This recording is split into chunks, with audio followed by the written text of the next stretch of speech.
नमस्ते सबैजनालाई। सो हामीले चाहिँ खानेकुरा के हो भनेर कुरा गरेको थियौँ र खानेकुरा राम्रो किसिमले खानको लागि चाहिँ पहिलो स्टेप भनेको चाहिँ जुन हामीले अहिलेसम्म खाइराखेको खराब खानेकुराहरूको बिल्डअप छ त्यसलाई हटाउने, जसलाई चाहिँ डिटक्सिफिकेसन भन्छ, त्यो एउटा स्टेप गर्ने हो। त्यसपछि दोस्रो स्टेपमा चाहिँ अनि फेरि डिटक्स भएपछि चाहिँ शरीरमा राम्रो चिज हाल्ने हो, सही कुरा हाल्ने हो भनेर हामीले कुरा गरेको थियौँ होइन। र त्यही सिलसिलामा चाहिँ आज चाहिँ हामी पहिलो स्टेप जुन डिटक्सिफिकेसनको स्टेप चाहिँ आज हामी दोस्रो दिनमा छलफल गरौँ है त। सो हाम्रो शरीरमा चाहिँ हामीले वर्षौँदेखि खाइराखेको चिजहरू जमेर बसिराखेको छ होइन। सो हामीले सही खाना सही अमाउन्टमा र सही टाइममा खायौँ भने चाहिँ प्रपर हाम्रो डाइजेसन, एसिमिलेसन र एक्सक्रिसन हुन्छ होइन। युजुअली यो चिज हाम्रो यो डाइजेस्टिभ सिस्टम भनेर हामीले स्कुलमा पढ्दाखेरि, साइन्समा पढ्दाखेरि त्यति नै पढेको हुन्छ, तर रङ फुड खायो भने के हुन्छ त भन्ने कुरा हामी युजुअली पढ्दैनौँ। त्यस कारणले हामीलाई यो चिजको बारेमा इन्फर्मेसन नभएको हो। रङ चिज खायो भने त्यो नै सर्छ, भुसी लाग्छ, ब्याक्टेरिया आउँछ, किराहरू आउँछ, ड्राई अप हुन्छ, हार्डन हुन्छ र हामीलाई कन्स्टिपेसन पनि देख्छ। हाम्रो चाहिँ टक्सिन्सहरू स्किनमा बिल्डअप भयो भने चाहिँ त्यसलाई एक्नी पनि भनिन्छ, एक्जिमा पनि हुन्छ, जुन छालाहरू उक्किने पनि हुन्छ होइन, फोकाहरू आउने खालको। ब्लडमा गएर हाम्रो टक्सिन्सहरू जम्मा भइराखेको स्टोनहरू निस्केको त हामी धेरैजनालाई यो एक्जाम्पल टक्नेर बसेको, क्याल्सियमहरू बढी भएको होइन। ओभरिजमा टक्सिन्स भयो, cyst, PCOD, menstrual disorder, इन्टेस्टाइनमा constipation त हामी सबैजनाले नै लाइफमा कुनै न कुनै चोटि भोगेकै कुरा हुन्छ होइन। त्यसै गरी रेस्पिरेटरी सिस्टममा चाहिँ हामी एजमा जब भन्छौँ बिल्डअपहरू बढी हुन्छ, एजमाको रूपमा दम भनेर चाहिँ जुन हामी भन्छौँ धेरैजनामा देखिन्छ। यो इभोल्युसनले पनि हो होइन, हाम्रो जेनेटिक कारणले पनि हो, तर हाम्रो टक्सिनको कारणले पनि एजमा हुन्छ। त्यसै गरी आर्टरीमा चाहिँ बिल्डअप हुने, प्ल्याक हुने है, कोलेस्ट्रोल बढेर प्ल्याक हुने चाहिँ यो चाहिँ हामीले अहिले वर्ल्ड वाइड सबैभन्दा ठुलो डिजिज नै यही भइरहेछ, कार्डियोभ्यास्कुलर डिजिज है। ओके, सो हामीले प्ल्याक चाहिँ एकदमै धेरै प्रब्लमहरू देखिरहेको छौँ होइन। अब यो चाहिँ के इमेजिन गर्न सकिन्छ भने जस्तो हामीले कुनै पनि घरमा अब प्लम्बिङहरू गरेको छौँ भने होइन, 20 वर्षपछि त्यो पाइप यस्तो हुन्छ कि फोहोर रहन्छ, जुन सफा त हुँदैन नि। त्यसै गरी हाम्रो शरीरमा विभिन्न किसिमको पाइपहरू छन्, त्यो पाइपहरूमा 100% क्लिनिङ पनि हुँदै जान्छ, जति उमेर बढ्दै जान्छ त्यति चाहिँ हाम्रो चाहिँ शरीरमा प्ल्याकहरू चाहिँ जम्दै जान्छ। यो सबै बिल्डअप टक्सिन्सले गएर चाहिँ हामीलाई सबैभन्दा ड्रेडेड डिजिज चाहिँ के हुन्छ भन्दाखेरि ट्युमर अथवा क्यान्सर चाहिँ हामीलाई हुन सक्ने चान्सेसहरू चाहिँ छ होइन। सेल डिफर्मेसन भएर धेरै शरीरमा टक्सिन्सहरू बिल्डअप भएर। र यो डिटक्सिफिकेसन चाहिँ हामीलाई किन गर्न जरुरी छ त, टक्सिन्स किन निकाल्न जरुरी छ, ताकि हाम्रो शरीर चाहिँ रेगुलरली सर्भिसिङ भइरहेको छ। हामी जसरी गाडीको सर्भिसिङ गर्छौँ त्यसरी नै रेगुलरली सर्भिस गर्न जरुरी छ। सधैँ खाएर खाएर खाएर मात्रै बस्यो भने चाहिँ हाम्रो शरीर चाहिँ रोगी हुन जान्छ। ओके, विभिन्न तरिकाहरू के हो त यो टक्सिन्स निकाल्ने भनेर भन्दाखेरि चाहिँ अलिकति हेरौँ होइन। रिलिजियस प्र्याक्टिसेसहरूमा हेर्दाखेरि चाहिँ विकली फास्टिङ, हप्ताको एक दिन फास्ट गर्ने, जस्तो हामीलाई थाहा छ एकादशी पूर्णिमामा फास्टिङ गर्नेहरू छ होइन। मन्थली फास्टिङहरूको पनि कुराहरू छ विभिन्न रिलिजनहरूमा। अनि हप्तामा एक दिन गर्ने भनेर चाहिँ हाम्रो क्रिस्चियनिटीमा पनि छ, जैनिजममा छ, बुद्धिज्ममा छ, अरू पनि जुइजमहरूमा छ होइन। सबै धर्महरूमा चाहिँ यो रिलिजन्सहरूले चाहिँ फास्टिङ गर्ने, फास्टिङ गर्यो भने चाहिँ हामी चाहिँ भगवानको नजिक पुग्न जान्छौँ भनेर भनेको छ। अब यसलाई चाहिँ हामीले अलिकति लजिकली हेर्नु पर्दाखेरि चाहिँ जब हामी फास्टिङ गर्छौँ नि एज अ योगी, मैले भन्नु पर्दाखेरि चाहिँ हाम्रो मेन्टल क्ल्यारिटी एकदमै हाई भइराखेको हुन्छ। र मेन्टल क्ल्यारिटी हाई हुँदाखेरि चाहिँ के हुन्छ भन्दाखेरि हाम्रो कन्सियसनेस लेभल, हाम्रो अवेरनेस हाम्रो बढिराखेको हुन्छ होइन। र योगामा चाहिँ सुप्रिम कन्सियसनेस होइन, परमात्मा कन्सियसनेस, अवेरनेस चाहिँ भगवान हो भनिन्छ। सो कन्सियसनेस बढ्दाखेरि त हामी भगवानको नजिक त अभियसली पुग्यौँ नि त। सो लजिकली हेर्दाखेरि चाहिँ यसले एकदमै डिरेक्ट रिलेसन देखिन्छ। फास्टिङ गर्दा खाली पेट हुँदाखेरि हाम्रो कन्सियस, जस्तो भनौँ न गाडी चलाइराखेको बेलामा हामी पुरै गाडी चलाइराखेको ध्यान दिइराख्न सकिराखेको हुन्छौँ। भनौँ न दाँत माझ्दाखेरि एउटा दाँत माझेकोमा ध्यान गइरहेको, त्यो कन्सियसनेस के, कन्सियसनेस भनेको चाहिँ त्यो शरीरले जे गरिराखेको छ त्यसमा चाहिँ पुरै ध्यान हुने त्यस्तो हुन्छ फास्टिङ गर्दा, कम खाँदाखेरि चाहिँ। सो कन्सियसनेस बढ्छ नि, भगवानको नजिक पुगिन्छ नि फास्टिङ गर्दाखेरि, यदि भगवान चाहिँ कन्सियसनेस हो भने। योगिक प्र्याक्टिसेसहरूमा चाहिँ षट्कर्म भनेर 6 वटा किसिमको एक्टिभिटिज छ, त्यसलाई मैले एक्सप्लेन गर्छु। त्यहाँबाट पनि टक्सिन निस्किन्छ। योगा प्र्याक्टिसमै अर्को शङ्ख प्रक्षालन भन्ने हुन्छ हैन, त्यसलाई चाहिँ इंग्लिशमा कुनै कुनै ठाउँमा चाहिँ सल्ट वाटर डिटक्स पनि भनिन्छ, सल्ट वाटर फ्लश पनि भनिन्छ। मेरो मिस्टेक भएर रहेछ, लाफ भइरहेको रहेछ, लाफ होइन, लघु शङ्ख प्रक्षालन भन्ने अर्को हुन्छ, त्यसकै शङ्ख प्रक्षालनकै सर्ट फर्म हैन। र अरू चाहिँ एक्सरसाइजेसहरुबाट पनि हाम्रो चाहिँ डिटक्सिफिकेसन गर्न मिल्छ। यो चाहिँ तरिकाहरू हो हैन, चोइसेसहरु हो। र सर्ट कर्ममा अलिकति जाउँ है। सर्ट कर्म चाहिँ मैले यहाँ एउटा यो ग्राफलाई चाहिँ मैले इन्टरनेटबाट डाउनलोड गरेको थिएँ। पहिलो देख्न सक्नुहुन्छ नेति नम्बर 1, 6 वटा कर्म मध्ये पहिलो नेति। नेति भनेको चाहिँ नाकमा जमेको फोहोरहरूलाई चाहिँ सफा गर्ने। यसलाई चाहिँ हामी नेति पट भन्ने युज गर्छौं। मनतातो पानीमा चाहिँ नुन हालेर नाकको एउटा प्वालबाट छिराउँछौं पानीलाई, र अर्को प्वालबाट चाहिँ पानी निस्किन्छ, र त्यो क्रममा चाहिँ पानी सँगसँगै हाम्रो नाकमा जमेको फोहोरहरू निस्किन्छ। यो चाहिँ डेली बेसिसमा गर्नुपर्ने प्र्याक्टिस हो, बिहान उठेर हैन। र यसले चाहिँ खास गरी यो साइनसाइटिसको प्रब्लम हुने साथीहरूलाई चाहिँ एकदमै सन्चो गर्छ हैन। रुगाखोकीहरू लागिराख्ने यो ENT सँग रिलेटेड प्रब्लम्सहरूलाई चाहिँ यसले चाहिँ हेल्प गर्छ। यो टक्सिन्सहरू त्यहाँबाट निकाल्छ। त्यसैगरी सेकेन्ड नम्बरमा देख्नुहुन्छ धौती। धौती भनेको चाहिँ सिम्पली भन्नु पर्दाखेरि चाहिँ यसलाई चाहिँ भमिटिङ भन्न सकिन्छ है। यसमा चाहिँ वस्त्र धौतीहरू हुन्छ हैन, जल धौतीहरू पनि हुन्छ। यसमा चाहिँ हामी फेरि पनि मुखमा हामी चाहिँ विभिन्न किसिमको पानी अथवा हामी वस्त्रहरू हालेर चाहिँ हामी भमिटिङको प्रोसेसलाई चाहिँ अगाडि राख्छौँ। सो भमिटिङ भनेको चाहिँ एकदमै ह्याप्पी डिजिज हो है। भमिट भनेको के हो भन्दाखेरि शरीरले आफ्नै किसिमले चाहिँ आफ्नो डिटक्सिफिकेसन गर्न खोजिरहेको हो। हामीलाई भमिटिङ हुँदाखेरि हामीले औषधि खायौँ भने के हुन्छ, हाम्रो त्यो डिटक्सिफिकेसन प्रोसेस सप्रेस हुन्छ, र हाम्रो शरीरबाट टक्सिन निस्किन खोज्दा खोज्दै, डिफल्ट निस्किन खोज्दा खोज्दै हामीले सप्रेस गर्यौँ भने झन् साह्रो त्यसले चाहिँ नेगेटिभ इफेक्ट लिएर आउन खोज्छ।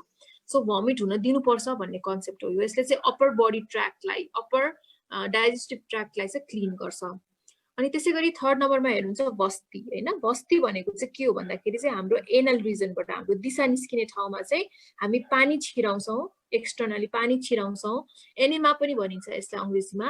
र त्यसबाट चाहिँ हाम्रो चाहिँ त्यसलाई चाहिँ हामी पछि हामी दिशा गर्न बस्दाखेरि चाहिँ हाम्रो त्यो पानी सँगसँगै हाम्रो लोअर डाइजेस्टिभ ट्र्याक्ट, हाम्रो चाहिँ लार्जर इन्टेस्टाइनमा रहेको चाहिँ हाम्रो फोहोरहरू चाहिँ निस्किन्छ है। यो चाहिँ यो प्रक्रिया हो। यो चाहिँ एनिमा चाहिँ हप्ताको एकचोटि गर्दा हुन्छ भनेर चाहिँ भनिन्छ। यो धौती र नेति, धौती पनि हप्ताको एकचोटि, नेति चाहिँ डेली गर्ने भनिन्छ। त्यसैगरी नौली प्रक्रिया हो। यो प्रक्रिया चाहिँ मैले अहिलेसम्म ट्राई गरेको छैन। यसमा चाहिँ हाम्रो आन्द्रा भुँडी वरिपरिको मसल्सहरू, एब्डोमिनल मसल्सहरूलाई चाहिँ घुमाएर चाहिँ हाम्रो डाइजेस्टिभ सिस्टमलाई चाहिँ यसले चाहिँ स्टिमुलेट गर्छ हैन। यो चाहिँ एउटा एक किसिमको एक्सरसाइज जस्तो। यसमा हल्का झुकेर हामी यसलाई चाहिँ यो हाम्रो विभिन्न एब्डोमिनल मसल्सहरूलाई चाहिँ घुमाउने कामहरू गर्छौँ। यसले चाहिँ धेरै नै त्यो हिटहरू प्रोड्युस गरेर चाहिँ ठाउँमा यसले चाहिँ यो डिटक्सिफिकेसनलाई सपोर्ट गर्छ। त्यसपछि कपालभाती, यो चाहिँ सबैभन्दा कमन र सबैजनाले सुन्नुभएको होला हैन। कपालभाती चाहिँ हाम्रो एयर प्यासेजेसहरूलाई चाहिँ डिटक्सिफाई गर्ने तरिका हो। सो कपालभाती चाहिँ प्राणायाम होइन है, डिटक्सिफिकेसन गर्ने मेथड हो। यो डेली बेसिसमा गर्नुपर्ने हुन्छ। ब्लड प्रेसर हाई भएको साथीहरूले चाहिँ यो स्लो पेसमा गर्नुपर्ने हुन्छ भने, जो चाहिँ नर्मल हेल्थ कन्डिसनमा हुन्छ उहाँहरूले चाहिँ फास्ट पेसमा गर्न सक्नुहुन्छ। कपालभाती भनेको चाहिँ एक्टिभ एक्सलेसन हो। जस्तो गरेर हामी पेटलाई चाहिँ भित्र छिराएर सास निकाल्छौँ नि, र अटोमेटिक इनहेलेसन हुन्छ। गरेर सास मात्रै निकाल्नलाई आफूले कन्सियसली निकाल्ने हो, इनहेलेसन चाहिँ अटोमेटिक हुन्छ। त्यो प्रोसेसलाई चाहिँ हामी कपालभाती भन्छौँ। यसले चाहिँ एयर प्यासेजेसहरूलाई चाहिँ क्लिन गर्छ। र यो त्रातक भनेको चाहिँ आँखाको माध्यमबाट चाहिँ हाम्रो क्लिनिङ गर्ने चाहिँ हाम्रो मिडियम हो। त्रातकमा चाहिँ हामी आई लेभलमा क्यान्डललाई अथवा कुनै बत्तीलाई राख्छौँ, बाल्छौँ, र त्यसलाई चाहिँ कन्टिन्युअसली एकटक हेर्छौँ, र आँखाबाट जब आँसु निस्किन्छ तब हाम्रो टक्सिन्सहरू निस्किन्छ भन्ने भनाइ छ। सो यो चाहिँ योगिक प्र्याक्टिसेसहरू हो डिटक्सिफिकेसनको है। र यो चाहिँ सुरुमा ट्राई गर्दाखेरि चाहिँ हामीले चाहिँ प्रपर एक्सपर्टहरूसँग बसेर सिक्नुपर्छ, अनि त्यसपछि हाम्रो घरमा आएर चाहिँ हामी प्र्याक्टिस गर्न सक्छौँ।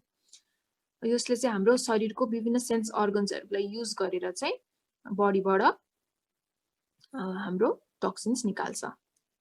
त्यसैगरी शङ्ख प्रक्षालन है। यसले चाहिँ इन्टायर डाइजेस्टिभ सिस्टमलाई चाहिँ एकैचोटिमा फ्लस गर्छ। जस्तो अघिको प्रक्रियाहरूमा चाहिँ पार्ट फ्लस हुन्छ भने शङ्ख प्रक्षालन चाहिँ पुरै बडी सिस्टम डाइजेस्टिभ सिस्टममा गरिन्छ। यो चाहिँ वर्षको 2 चोटि गरिन्छ, स्प्रिङ सिजन र अटम सिजनमा। हामी स्प्रिङ क्लिनिङ भनेको सुनेको छौँ नि है। स्प्रिङ क्लिनिङ भनेको चाहिँ हामी स्प्रिङ सिजनमा जब चाहिँ सबै कुरा पालुवाहरू बिरुवाहरू उम्रिराखेको हुन्छ, हावाहरू पनि स्वच्छ हुन्छ, त्यति बेला हामीलाई घर सफा गरौँ गरौँ जस्तो लाग्छ। हामी घर सरसफाइ गर्छौँ वसन्त ऋतुमा। यो स्प्रिङमा हामी क्लिनिङ गर्छौँ है, वैशाख महिनातिर हामी युजुअली क्लिनिङ गरिराखेको हुन्छौँ। सरी, वैशाख महिना रे हामी वसन्त ऋतुतिर क्लिनिङ गरिरहेको हुन्छौँ होइन। सो त्यसै गरी हामी यो स्प्रिङ सिजनमा पनि हाम्रो इन्टरनल बडीलाई पनि क्लिन गर्ने भन्ने कन्सेप्ट हो।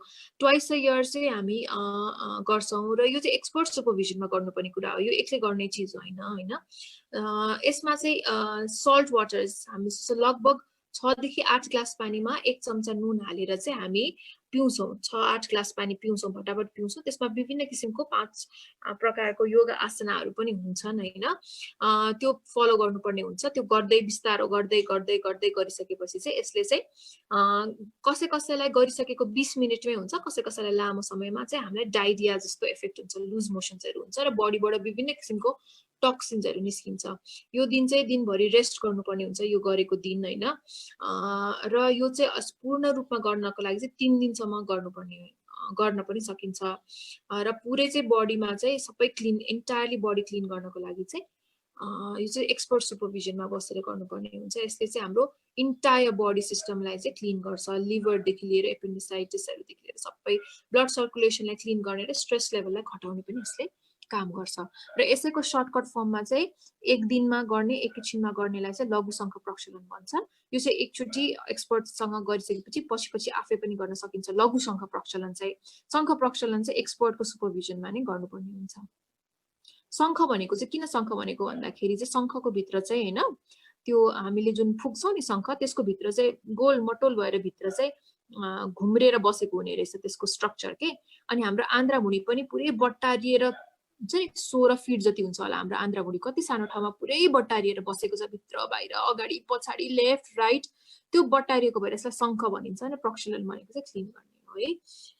र अर्को भनेको डिटोक्सिफिकेसनको मेथड भनेको चाहिँ एक्सर्साइजहरू हो। हामीलाई थाहा छँदैछ स्वेटबाट निस्किन्छ होइन, र एक्सर्साइजले ह्याप्पी हर्मोन्सहरूलाई पनि रिलिज गर्छ, इन्डोर्फिन, सेरोटोनिन, डोपामिन, अक्सिटोसिन हामीले सुनिरहेको हो, जुन चाहिँ हाम्रो पिट्युटरी ग्ल्यान्डबाट निस्किन्छ। यसले चाहिँ एक्सर्साइज गर्दाखेरि विभिन्न बडी पार्टहरूबाट चाहिँ नर्भस सिस्टमले चाहिँ मेसेज पाउँछ ब्रेनसम्ममा यो हर्मोन्सहरू निकाल्नको लागि है। त्यसै गरी ब्लड सर्कुलेसन्सहरू पनि एक्टिभेट गरेर ब्लड फ्लोलाई पनि एक्टिभेट गर्छ र टक्सिन डिटोक्सिफिकेसनको प्रोसेसलाई चाहिँ स्टिमुलेट गर्छ एक्सर्साइजले। त्यसै गरी ब्रिदिङ चाहिँ हाई हुने भएको कारणले गर्दाखेरि एयर प्यासेजेसहरूबाट पनि हाम्रो अक्सिजन, कार्बन डाइअक्साइडहरू चाहिँ बढी निस्किने र अक्सिजन चाहिँ इन्टेक बढी हुनेले गर्दाखेरि पनि हाम्रो डिटोक्सिफिकेसन प्रोसेस स्टिमुलेट हुन्छ। So exercising is a very good way of detoxification. र लास्टमा चाहिँ म फास्टिङ मैले राखेको छु डिटोक्सिफिकेसन होइन। र यो चाहिँ एकदमै प्र्याक्टिकल तरिका हो हाम्रो डिटोक्सिफिकेसन गर्नको लागि। र यसमा चाहिँ म I cannot emphasize more fasting कति इम्पोर्टेन्ट छ हाम्रो बडीको लागि भनेर। र आज चाहिँ म यहाँ सुन्ने सबै साथीहरूलाई चाहिँ एकचोटि रिक्वेस्ट पनि गर्न चाहन्छु कि तपाईँहरूको लाइफस्टाइलमा चाहिँ फास्टिङलाई, व्रत लिने प्रक्रियालाई चाहिँ इन्कर्पोरेट गर्न थाल्नु होला भनेर। किनभने यो भनेको चाहिँ एक किसिमको वरदान नै हो कि, नखाएर बस्नु भनेको चाहिँ वरदान नै हो। हामीलाई चाहिँ खालि बिरामी भयो, बिरामी हुन्छस् खा खा खा, कति दुब्लाको खा, तँलाई यो रोग लाग्ला खा, खालि यही मात्रै सुन्छौँ। तर हामी नखानु भनेर भनेको कहिले पनि सुन्दैनौँ। तपाईँहरूले याद गर्नुहुन्छ, तपाईँहरूको घरमा कुकुर पाल्नु भएको छ भने उसलाई बिरामी हुँदाखेरि केही पनि खाँदैन, बच्चाहरू बिरामी हुँदाखेरि केही खान मान्दैनन्, अटोमेटिकली हामीलाई आउनुपर्ने कुरा हो होइन फास्टिङ भन्ने कुरा। तर हामी बिरामी हुँदाखेरि कमजोर हुन्छस् है, खा खा, अझ हामी अपरेसन गरिसकेपछि मासु खा, मासुको रस खा, खालि यस्तो सुन्छौँ कि। हामीले यो अलिकति, मलाई लाग्छ यो अलिकति गलत कल्चर नै चलिरहेको छ। खासमा रोगी हुँदाखेरि कम खानुपर्ने हो ताकि हाम्रो डाइजेस्टिभ ट्र्याकलाई चाहिँ रेस्ट मिलोस् र हिल होस् है। ओके, सो फास्टिङ भन्ने कुरा चाहिँ एकदमै जरुरी छ है। अब फास्टिङ कति किसिमको हुन्छ भनेर भन्दाखेरि के खाने के नखाने भन्ने हिसाबले हेर्नु पर्यो भने चाहिँ ड्राई फास्टिङ भनेको चाहिँ केही नखाइकन फास्ट गर्ने, पानी पनि नखाइकन ड्राई फास्ट गर्न सकिन्छ एउटा चाहिँ है। यो चाहिँ युजुअली 1 दिनसम्म गर्न सक्ने कुरा हो, क्यापेसिटी हेरेर हुन्छ मान्छेको होइन। कोही कोही चाहिँ बढी पनि गर्न सक्छन् होइन। तर यो चाहिँ जेनरल हामीले अब कहिले पनि फास्टिङ नगरेको साथीहरूले चाहिँ केही पनि नखाइकन चाहिँ नर्मली 1 दिन बस्न सक्नुहुन्छ। त्यसै गरी वाटर फास्ट, पानी खाएर चाहिँ 1 देखि 3 दिनसम्म बस्न सकिन्छ नर्मली। अब बढी गर्न सक्नेहरूको त कुरै छोडौँ, उहाँहरूले धेरै दिन पनि गर्न सक्नुहुन्छ। तर हामी पानी मात्रै खाएर चाहिँ मजाले बाँच्न सक्छौँ, राम्ररी बस्न सक्छौँ। यो चाहिँ है।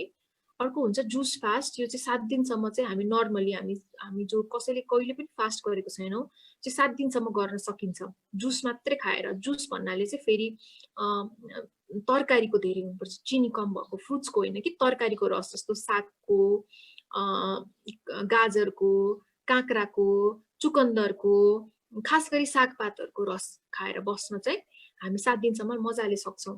यसमा कुनै प्रब्लम हुँदैन, हामी मजाले बाँच्न सक्छौँ। इलेक्ट्रोलाइटहरू, माइक्रोन्युट्रिएन्ट्सहरू शरीरमा मजाले पुग्छ होइन। अनि त्यसै गरी चाहिँ फ्रुट र भेजिटेबल चाहिँ सोलिड खाएर चाहिँ, फ्रुट्स र भेजिटेबल जस्तै काँक्रा, मुला यस्तोहरू खाएर चाहिँ हामी चाहिँ फास्टिङ गर्न सक्छौँ। यो चाहिँ धेरै लामो नै फास्टिङ गर्न सक्छौँ हामीहरू होइन, क्यापेसिटी हेरेर हुन्छ मान्छेको शरीर अनुसार। यो चाहिँ फास्टिङ गर्ने तरिका हो। अब योभन्दा बढी हामीले केही खायौँ भने चाहिँ त्यो फास्टिङमा गनिँदैन है। योभन्दा बढी हामीले कुनै किसिमको कुक्ड फुडहरू खायौँ भने, हामीले दुध पियौँ भने यो फास्टिङमा गनिँदैन। सुपहरू खायौँ भने यो फास्टिङमा गनिँदैन। यति नै हो, फास्टिङ भनेको यति नै हो। अब मोडर्न डेमा चाहिँ के छ भन्दाखेरि फिस्टिङ नै छ के। खिर खाने, आलु भुटेको खाने, आलु उसिनेर खाने, पुरी खाने, मालपुवा खाने, भइहाल्छ नि। मिठाई खाँदा त भइहाल्छ नि, एउटा दुईटा पेडा खाएर के हुन्छ, त्यो दुधले बनेको त हो नि, खाँदा हुन्छ भन्ने, दुधै पिउने, यो फास्टिङ होइन, यो चाहिँ फिस्टिङ हो। हाम्रो ओरिजिनली स्क्रिप्चर्सहरूमा पनि लेखेको अनुसार यति नै हो फास्टिङ। सक्दो केही नखाने, अनि त्यो सकिँदैन भने वाटर खाने, त्यो सकिँदैन भने जुससम्म खाने। जुस भन्नाले फेरि स्मुदी होइन है, फाइबर हुनु भएन त्यसमा, फाइबर साइबर सबै निकालेर खाने। किनभने हामीले फास्टिङ यो वेट लसहरू गर्ने, हेल्दी इटिङको लागि फाइबर चाहिन्छ राइट, तर हामी जब फास्टिङको कुरा गर्दैछौँ फाइबर चाहिँदैन। र एकदमै फाइबर चाहिने खालको साथीहरू हुनुहुन्छ, एकदम त्यो सक्नुहुन्न भने चाहिँ फ्रुट्सहरू, भेजिटेबल्सहरू, र भेजिटेबल्सहरू खाने। योभन्दा बढी खाएकोलाई फास्टिङ मानिँदैन।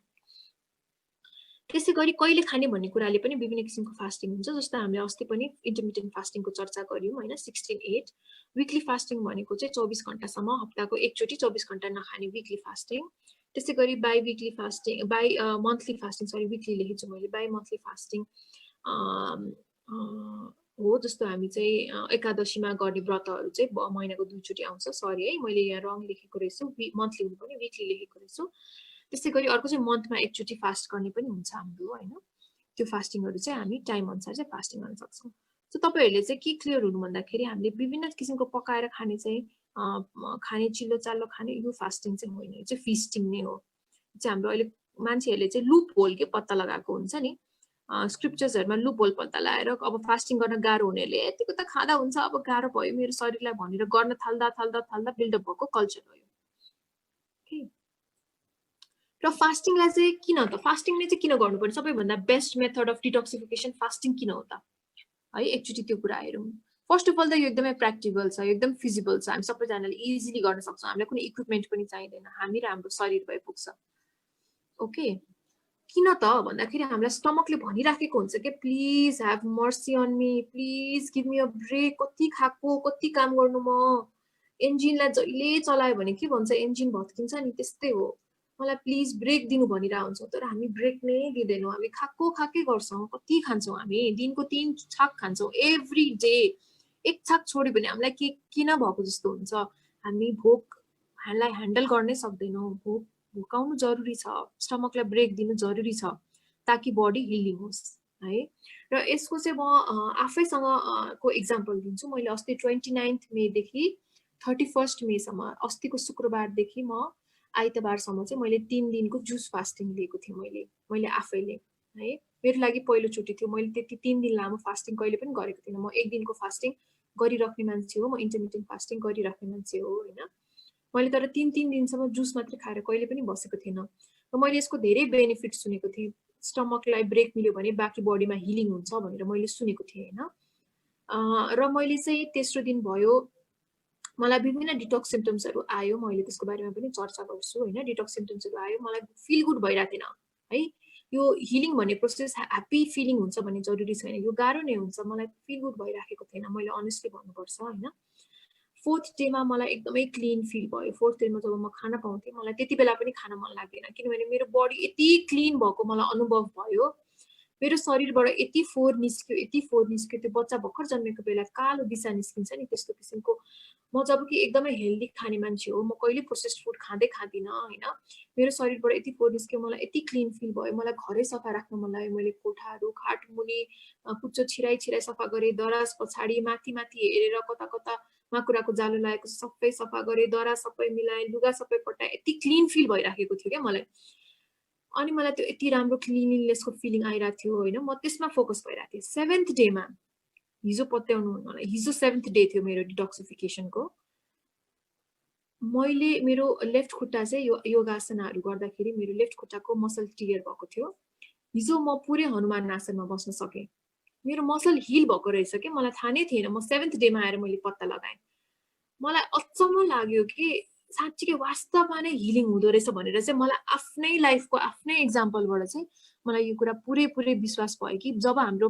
डाइजेस्टिभ सिस्टमले ब्रेक पाउँछ विभिन्न किसिमको हिलिङ भएर आउने रहेछ शरीरमा सो के हुन्छ त फास्टिङले चाहिँ गएर चाहिँ हाम्रो बडीमा जुन खराबी भइराखेको हुन्छ जता प्रब्लम हुन्छ त्यसको रुट कजमा गएर हिल गर्छ सिम्पटम्समा मात्रै हैन हामी जब बिरामी हुन्छौँ हामीलाई चाहिँ डाक्टरले औषधि दिनुहुन्छ जस्तो भमिटिङ भयो भने भमिटिङ रोक्ने औषधि दिनुहुन्छ डायरिया भयो भने डायरिया रोक्ने औषधि दिनुहुन्छ हामीलाई जब ग्यास्ट्राइटिस भयो भने ग्यास्ट्राइटिसको औषधि दिनुहुन्छ तर त्यो ग्यास्ट्राइटिस किन भयो त्यो भमिटिङ किन भयो त्यसको रुट कजमा चाहिँ जाँदैनन् अहिलेको मोडर्न मेडिसिनले रुट कज चाहिँ हैन त्यो कारणले गर्दाखेरि फास्टिङले चाहिँ त्यो ठाउँमा गएर चाहिँ हिल हुनको लागि चाहिँ मौका दिन्छ जहाँ चाहिँ रुट कज हुन्छ है अनि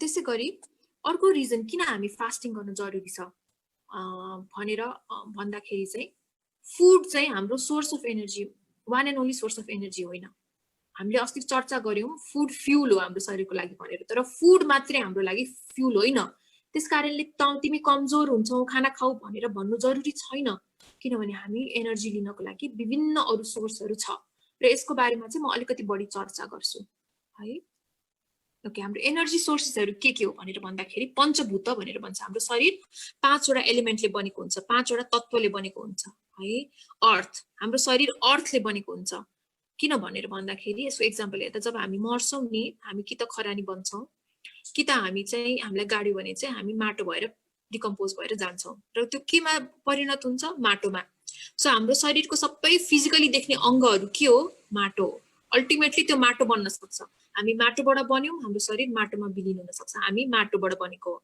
हामी पानीबाट बनेको हो यो त हामी सबैलाई थाहा छ हामीले पढिराखेको हो our body consist of 70% water भनेर हामीले सानोमा घोकेकै हो है सो हाम्रो शरीरमा धेरै पानी छ हामीले खाइ पनि राखेको हुन्छौं पानी छ शरीरमा त्यसैगरी हाम्रो शरीरमा अग्नि छ फायर छ है हाम्रो टेम्परेचर छ नि शरीरमा 36 डिग्री टेम्परेचर हामी मेन्टेन गरिराखेको छौं हाम्रो पेटमा स्टमकमा हाइड्रोक्लोरिक एसिड आउँछ त्यसले हिट प्रोड्युस गर्छ यो सबै हिटहरु कहाँबाट आयो त फायरबाट अग्निबाट हाम्रो शरीरमा फायरले बनेको छ हाम्रो शरीर त्यसैगरी हाम्रो शरीर हावाले बनेको छ त्यो त हामीलाई थाहा छ हाम्रो लङ्समा हावा एकछिन भएन भने हामी मर्छौं हावा भनेको हाम्रो शरीरको इम्पोर्टेन्ट पार्ट हो हावा छैन भने हाम्रो शरीरमा हाम्रो शरीरको मुभमेन्टहरु प्रेसरहरु ब्लड प्रेसर भनेर थाहा छ हामीलाई प्रेसर्सहरु एयर प्रेसर्सहरु यो सबै मेन्टेन भएन भने चाहिँ के हुन्छ हामी चाहिँ बाँच्न सक्दैनौं सो हाम्रो शरीरमा हावा छ त्यसैगरी स्पेस छ हामीले अस्ति पनि चर्चा गर्यौं अल्टिमेटली भनेको हाम्रो शरीर चाहिँ सेल्सहरुबाट जुन चाहिँ एटम्सहरुबाट बनेको हुन्छ र एटम्सहरुको प्रोटोन्स न्यूरोन्स इलेक्ट्रोन्सको बीचमा धेरै ठुलठुलो ग्यापहरु हुन्छ हैन र त्यो ग्यापहरुलाई चाहिँ हामीले हेर्यौं भने चाहिँ हाम्रो शरीर वास्तवमै स्पेसबाटै बनेको नथिङनेसबाट पनि बनेको हाम्रो शरीरमा धेरै पार्टहरु हुन्छ र यो सबै हाम्रो चाहिँ यो चीजहरु यो ठाउँहरुलाई चाहिँ हामीले एनर्जी सोर्सको रूपमा लिन सक्छौं हाम्रो खाना भनेको के हो हाम्रो सोलिड फुडहरु जुन खान्छौं त्यसले हामीलाई एनर्जी दिन्छ हाम्रो अर्थ एलिमेन्टहरुलाई सपोर्ट गर्छ हाम्रो शरीरमा भएको सोलिड फुडहरुले है र त्यो चाहिँ हाम्रो एनर्जी सोर्स हो सोलिड फुड भनेको one of the energy food हो जुन हामी खाना भन्छौं त्यो one of the energy food हो जसले चाहिँ हाम्रो अर्थ एलिमेन्टलाई सपोर्ट गर्छ लिक्विड्सहरु खायौं भने त्यसले हाम्रो शरीरको वाटर एलिमेन्ट्सलाई सपोर्ट गर्छ त्यसै गरी हामी घाममा बस्यौँ भने भिटामिन डी खाएको भनेर त हामी भिटामिन डी लिन्छौँ सनबाट भनेर थाहा छ, तर हाम्रो शरीरमा अरू पनि विभिन्न किसिमको अग्निको स्रोतहरू हाम्रो शरीरलाई चाहिन्छ जुन चाहिँ हामी घाममा बसेर लिन्छौँ। जस्तो अहिले चाहिँ सन क्यान्सर हुन्छ, हाम्रो स्किन क्यान्सर हुन्छ, घाममा नबस्नु सनस्क्रिन लगाउनु भन्ने सुनिन्छ, तर यो वास्तवमा गलत हो। सनस्क्रिनमा धेरै केमिकल हुन्छ र घाममा हामी सनस्क्रिन लगाएर गयौँ भने त्यो सबै केमिकल्सहरू पाक्छ, जसरी खाना पाक्छ नि आगोमा, त्यसै गरी घाममा त्यो चिज पाक्छ र स्किनले झन् सोच्छ। स्किन क्यान्सर भनेको चाहिँ विभिन्न केमिकल्सहरूले सनस्क्रिनले नै क्रिएट गर्छ, न कि घामले। घाम त वास्तवमा नै एकदमै राम्रो स्रोत हो। यसले चाहिँ हामीलाई चाहिँ घामको गलत रेडिएसन्सहरूबाट बस्नु छ भने हामीले फिजिकली चाहिँ स्क्रिन गर्नुपर्छ, केमिकल स्क्रिनिङ होइन। हामीले ह्याट लगाएर लुगाहरूले छोपेर फिजिकली स्क्रिनिङ गर्नुपर्छ होइन। हामीले चाहिँ घाम ताप्नु हरेक दिन आधा घन्टा घाममा बस्नु जरुरी छ र खास गरी यो अहिलेको चाहिँ समयमा एकदमै इम्पोर्टेन्ट छ जब हामी लकडाउनमा घरमा बसिराखेको छौँ होइन, र हामी चाहिँ बाहिर धेरै निस्किराखेको छैनौँ। हामी बिहान 7 बजेदेखि 8 बजेसम्मको अथवा 6:30 बजे नै भनौँ अहिलेको टाइममा त, यो जुन महिनामा त 6:30 बजेदेखि हामी आधा घन्टा हामी घाममा बस्नु एकदमै जरुरी छ। सनको हिट होइन कि लाइट जरुरी छ। क्राउड लागेको दिनमा भन्दा पनि बाहिर गएर बसे हुन्छ। यो घामको स्रोतले सनबेदिङले खास गरी लाइट कपडा लगाएर पेटहरू बरु एक्सपोज हुने गरी चाहिँ हामी बाहिर घाममा बस्यौँ भने चाहिँ हामीलाई एकदमै राम्रो छ। जस्तो हामीले कुनै चामलहरूमा कुनै अन्नहरूमा किरा लाग्यो भने हामी घाममा सुकाउँछौँ नि, त्यसै गरी हामीले हाम्रो शरीरलाई घाममा सुकाउनु एकदमै जरुरी छ। हामीले यसबाट धेरै नै एनर्जी पाउँछौँ घाममै बसेर मात्रै पनि। त्यसै गरी हामी हावा प्राणायाम गरेर हामीले लिनु, एभ्रीडे प्राणायाम गर्नु जरुरी छ। सही तरिकाले हाम्रो ब्रिदिङहरू गर्नु जरुरी छ। यसबाट हाम्रो एकदम एनर्जी सोर्स बढ्छ। जस्तो हाम्रो यहाँ धेरै जस्तो साथीहरू योगा गरिसक्नु भएको साथीहरू हुनुहुन्छ, म उहाँहरूलाई एकचोटि रिफ्लेक्ट गर्नुहोस् भनेर भन्न चाहन्छु। तपाईहरूले भस्त्रिका प्राणायाम गरिसकेपछि कति एनर्जी आउँछ भन्नुहोस् त। कपालभाती गरिसकेपछि कति एनर्जाइज फिल गर्नु, केही नगर्नुहोस्, चुरुक्क उठेर यस्तो लेथार्जी भइरहेको शरीरमा सिम्पली भस्त्रिका गर्नुहोस्, कति एनर्जी आउँछ। उज्जै प्राणायाम गर्नुहोस् होइन, तपाईँले फिल गर्नुहुन्छ नि ब्रेथबाट एनर्जी आउँछ। र यो चाहिँ एउटा यस्तो अद्भुत टेक्निक छ होइन। संसारमा कतिपय योगीहरू यस्तो हुनुहुन्छ नि जसले चाहिँ हावा मात्रै खाएर बसिराख्नु भएको छ। हामीले सुनेको छौँ अन्डा खायो भने के अरे lacto vegetarian, ovo lacto vegetarian, vegetarian, vegan. त्यस्तै ब्रेथ मात्रै खाएर बस्ने योगीहरूलाई ब्रेथेरियन भनिन्छ, ब्रेथेरियन है। र यो चाहिँ सुन्दाखेरि अचम्म लाग्छ होला, कहाँ मान्छे बाँच्छ पानी त खाइरह होला, हाम्रो मनमा शङ्का लाग्न सक्छ। एउटा योगी हुनुहुन्छ, मेरो विचारमा उहाँको नाम गुजराती हुनुहुन्छ, प्रणव योगी भन्ने हुनुहुन्छ उहाँ होइन। उहाँमाथि चाहिँ एक्सपेरिमेन्ट गरेको युट्युबमा भिडियोहरू हेर्न सकिन्छ। डक्टरहरू चकित परेर युट्युबमा त्यो भिडियोमा देखिन्छ कसरी भइरहेछ। 10 दिनसम्म उहाँलाई थुनेर राखिन्छ हस्पिटलमा होइन, र उहाँ चाहिँ के पनि नखाइकन बाँच्नुहुन्छ। उहाँको शरीरबाट न दिशा निस्किन्छ न पिसाब निस्किन्छ होइन। ब्रेथेरियनहरू धेरै छन्, तपाईँहरूले गुगल गर्नुभयो ब्रेथेरियन्स अफ द वर्ल्ड भनेर गुगल गर्नुभयो भने धेरैजनाको नाम लेख्नुहुन्छ। सो हावा मात्रैबाट पनि एनर्जी सोर्स हो, खाना नै खानुपर्छ भने पनि छ। अब यसको लागि विभिन्न टेक्निक हुन्छ, उहाँहरूको धेरै वर्षको प्र्याक्टिसबाट हुन्छ। यो गर्न मिल्ने कुरा, सबैले गर्न मिल्ने कुरा होइन, तर यस्तो पनि हुन्छ भनेर मैले भन्न खोजेको कि हामी खाना नखाएर मर्छौँ भन्छौँ, तर खाना मात्रै हाम्रो सोर्स अफ एनर्जी होइन। र त्यसै गरी हामी मेडिटेसनबाट पनि हामी धेरै एनर्जाइज हुन सक्छौँ। त्यो चाहिँ हाम्रो स्पेस एलिमेन्टलाई चाहिँ हाम्रो एनर्जी सोर्स चाहिँ मेडिटेसन हो। ध्यान गरेर पनि हामी धेरै एनर्जाइज हुन सक्छौँ। यो तपाईँहरूले चाहिँ ध्यान गर्ने साथीहरूले फिल गर्नुभएको कुराहरू होला है। र यसमा गयो भने चाहिँ यो धेरै नै लामो टक हुन सक्छ होइन, र यसलाई चाहिँ यतिमै आज टुङ्ग्यौँ होला यो टपिकलाई चाहिँ। सो बेनिफिट्स अफ फास्टिङ है, बेनिफिट्स के छ त फास्टिङको। मैले फास्टिङमै बढी एम्फसाइज गर्न खोजेँ डिटक्सिफिकेसनको लागि होइन। एकदमै डिप डिटक्स हुन्छ, हिलिङ नै हुन्छ यसले चाहिँ, एकदमै नै डिप तरिकाले डिटक्स हुन्छ र अप्टिमल वेट हुन्छ। रेगुलर फास्टिङ गर्दै गएपछि चाहिँ न हामी बडी मोटो हुन्छौँ न हामी एकदम लो वेट हुनेहरूलाई पनि यो फाइदा हो, किनभने एपेटाइट बढ्छ नि त, टक्सिन्सहरू सबै निस्किसकेपछि एब्जर्प्सन्स हुन्छ न्युट्रिएन्ट्सको, अनि क्लियर ग्लोइङ स्किन हुँदै जान्छ। यो एकै दिनमा फास्टिङ गरेर पहिलोचोटि हुँदैन। म तपाईँहरूलाई वार्न गर्छु, फर्स्ट टाइम फास्टिङ गर्दै हुनुहुन्छ भने तपाईँको स्किन डिजिजेसहरू निस्किन सक्छ। टक्सिनले विभिन्न मोडबाट निस्किन खोज्छ नि त, स्किन डिजिजेस आउन सक्छ। तर तपाईँ रेगुलर फास्टिङ गर्ने मान्छे हुनुहुन्छ भने तपाईँको बिस्तारो बिस्तारो तपाईँको सबै स्किनहरू क्लियर हुँदै जान्छ। डाइजेसन बेटर हुन्छ, तपाईको फ्लेक्सिबिलिटी बढ्छ। यो त मेरो लाइफमा चाहिँ मिरेकलको रूपमा आछ। मेरो जनवरीदेखि यति पेनफुल थियो मलाई आसनहरू गर्न सिकाउन स्टुडेन्टहरूलाई हैन। म आफैले आसनहरू गरेर देखाउन नसक्ने भइसकेको थिएँ। मेरो लेफ्ट लेगलाई स्ट्रेट पार्नै नसक्ने थिएँ। अचम्म भएको छ 7औं दिनमा मेरो पुरै हनुमान आसनमा म जान सकेँ हैन। आई कान्ट बिलिभ यस्तो फ्लेक्सिबिलिटी बढ्ने, यस्तो हिलिङ हुने रहेछ। मलाई त यो मिरेकलै भएको छ है, के हो यस्तो अचम्म हुँदो रहेछ। एनर्जी हाई हुन्छ, यसको त भन्नै पर्दैन। फास्टिङ गरिसकेपछि 30 को व्रतको भोलिपल्ट हामी 30 को व्रत लिने साथीहरूले अनुभव गरिरहेको कुरा भोलिपल्ट कति एनर्जी हुन्छ हैन। एक्ज्याक्टली सेम थिङ, यो कुरै नगरी हुन्छ। फास्टिङ गरेर कोही कमजोर हुँदैन, एनर्जी हाई नै मात्रै हुन्छ। मेन्टली शार्प हुन्छ, मेन्टल क्ल्यारिटी आउँछ यसमा, कन्सन्ट्रेसन बढेको फिल हुन्छ, मेमोरी कुनै कुरा हराउने फास्टिङ गरेको दिन सामान हराउने लस्ट हुने यस्तो हुँदैन। एकदम मेन्टली शार्प भएर आउँछ, दिमाग फोकस हुन्छ, के आइडियाजहरू आइरा हुन्छ, ब्रिलियन्ट आइडियाजहरू आइरा हुन्छ दिमागमा। अनि काम हुन्छ माइन्ड हैन। एकदमै ठुलो स्पिरिचुअल बेनिफिट भनेको मेडिटेसन डिप जान सकिन्छ, एकदमै काम हुन सक्छ माइन्ड। र रेगुलर फास्टिङले चाहिँ हाम्रो इम्युनिटी नै बिल्ड गर्छ। यसको धेरै साइन्टिफिक एक्जाम्पल्सहरू देखिसकेको छ। तपाईहरुले युट्युबमा सर्च गर्न सक्नुहुन्छ। विभिन्न किसिमको फास्टिङको हिलिङ भयो, फास्टिङ एन्ड हिलिङ भनेर युट्युबमा तपाईहरुले भिडियो खोज्नु भयो भने लाखौं नै एक्जाम्पल देखिन्छ होला मेरो विचारमा त। मान्छेहरुको एक्जाम्पल नि, अटो इम्युन डिजिजेसहरु हिल भएको हैन। नेटफ्लिक्स छ भने हिलिङ भन्ने भिडियो पनि म तपाईहरुलाई मुभी पनि रेकमेन्ड गर्न चाहन्छु। हिलिङ भन्ने मुभी हेर्नु होला, नेटफ्लिक्स छ भने। त्यसै गरी जुस फास्टिङको पनि धेरै मुभिजहरु छ युट्युबमा, हेर्नु होला है। अटो इम्युन डिजिजेस हाम्रो लाइफस्टाइलले जेनेरेट गरेको डिजिजेसहरु हैन, diabetes, thyroid, high blood pressure, high cholesterol, यो फास्टिङ गर्दै गइसकेपछि चाहिँ तपाईको बिस्तारै हिल हुँदै गएको, औषधि कम हुँदै गएको धेरै धेरै धेरै धेरै एक्जाम्पलहरु छ। त्यसै गरी चाहिँ हामीले चाहिँ प्रपर तरिकाले फास्टिङ मेडिटेसनहरु इन्कर्पोरेट गरेर हामीले चाहिँ सिस्ट ट्युमर, एजमा, हेयर प्रब्लम, स्किन डिजिजेस जस्तो डिजिजेसहरु पनि चाहिँ कम गरेको चाहिँ धेरै एक्जाम्पल्सहरु छ। र यसको अरु पनि विभिन्न एक्जाम्पल्सहरु होलान् हैन। मैले अहिलेलाई चाहिँ यति नै राखेँ। र यो फास्टिङले चाहिँ बडी मात्रै हैन कि माइन्ड र सोलमा पनि, स्पिरिटमा पनि, हाम्रो पुरै स्पिरिचुअल लेभलमा पनि फास्टिङले चाहिँ एकदमै नै राम्रो गर्छ।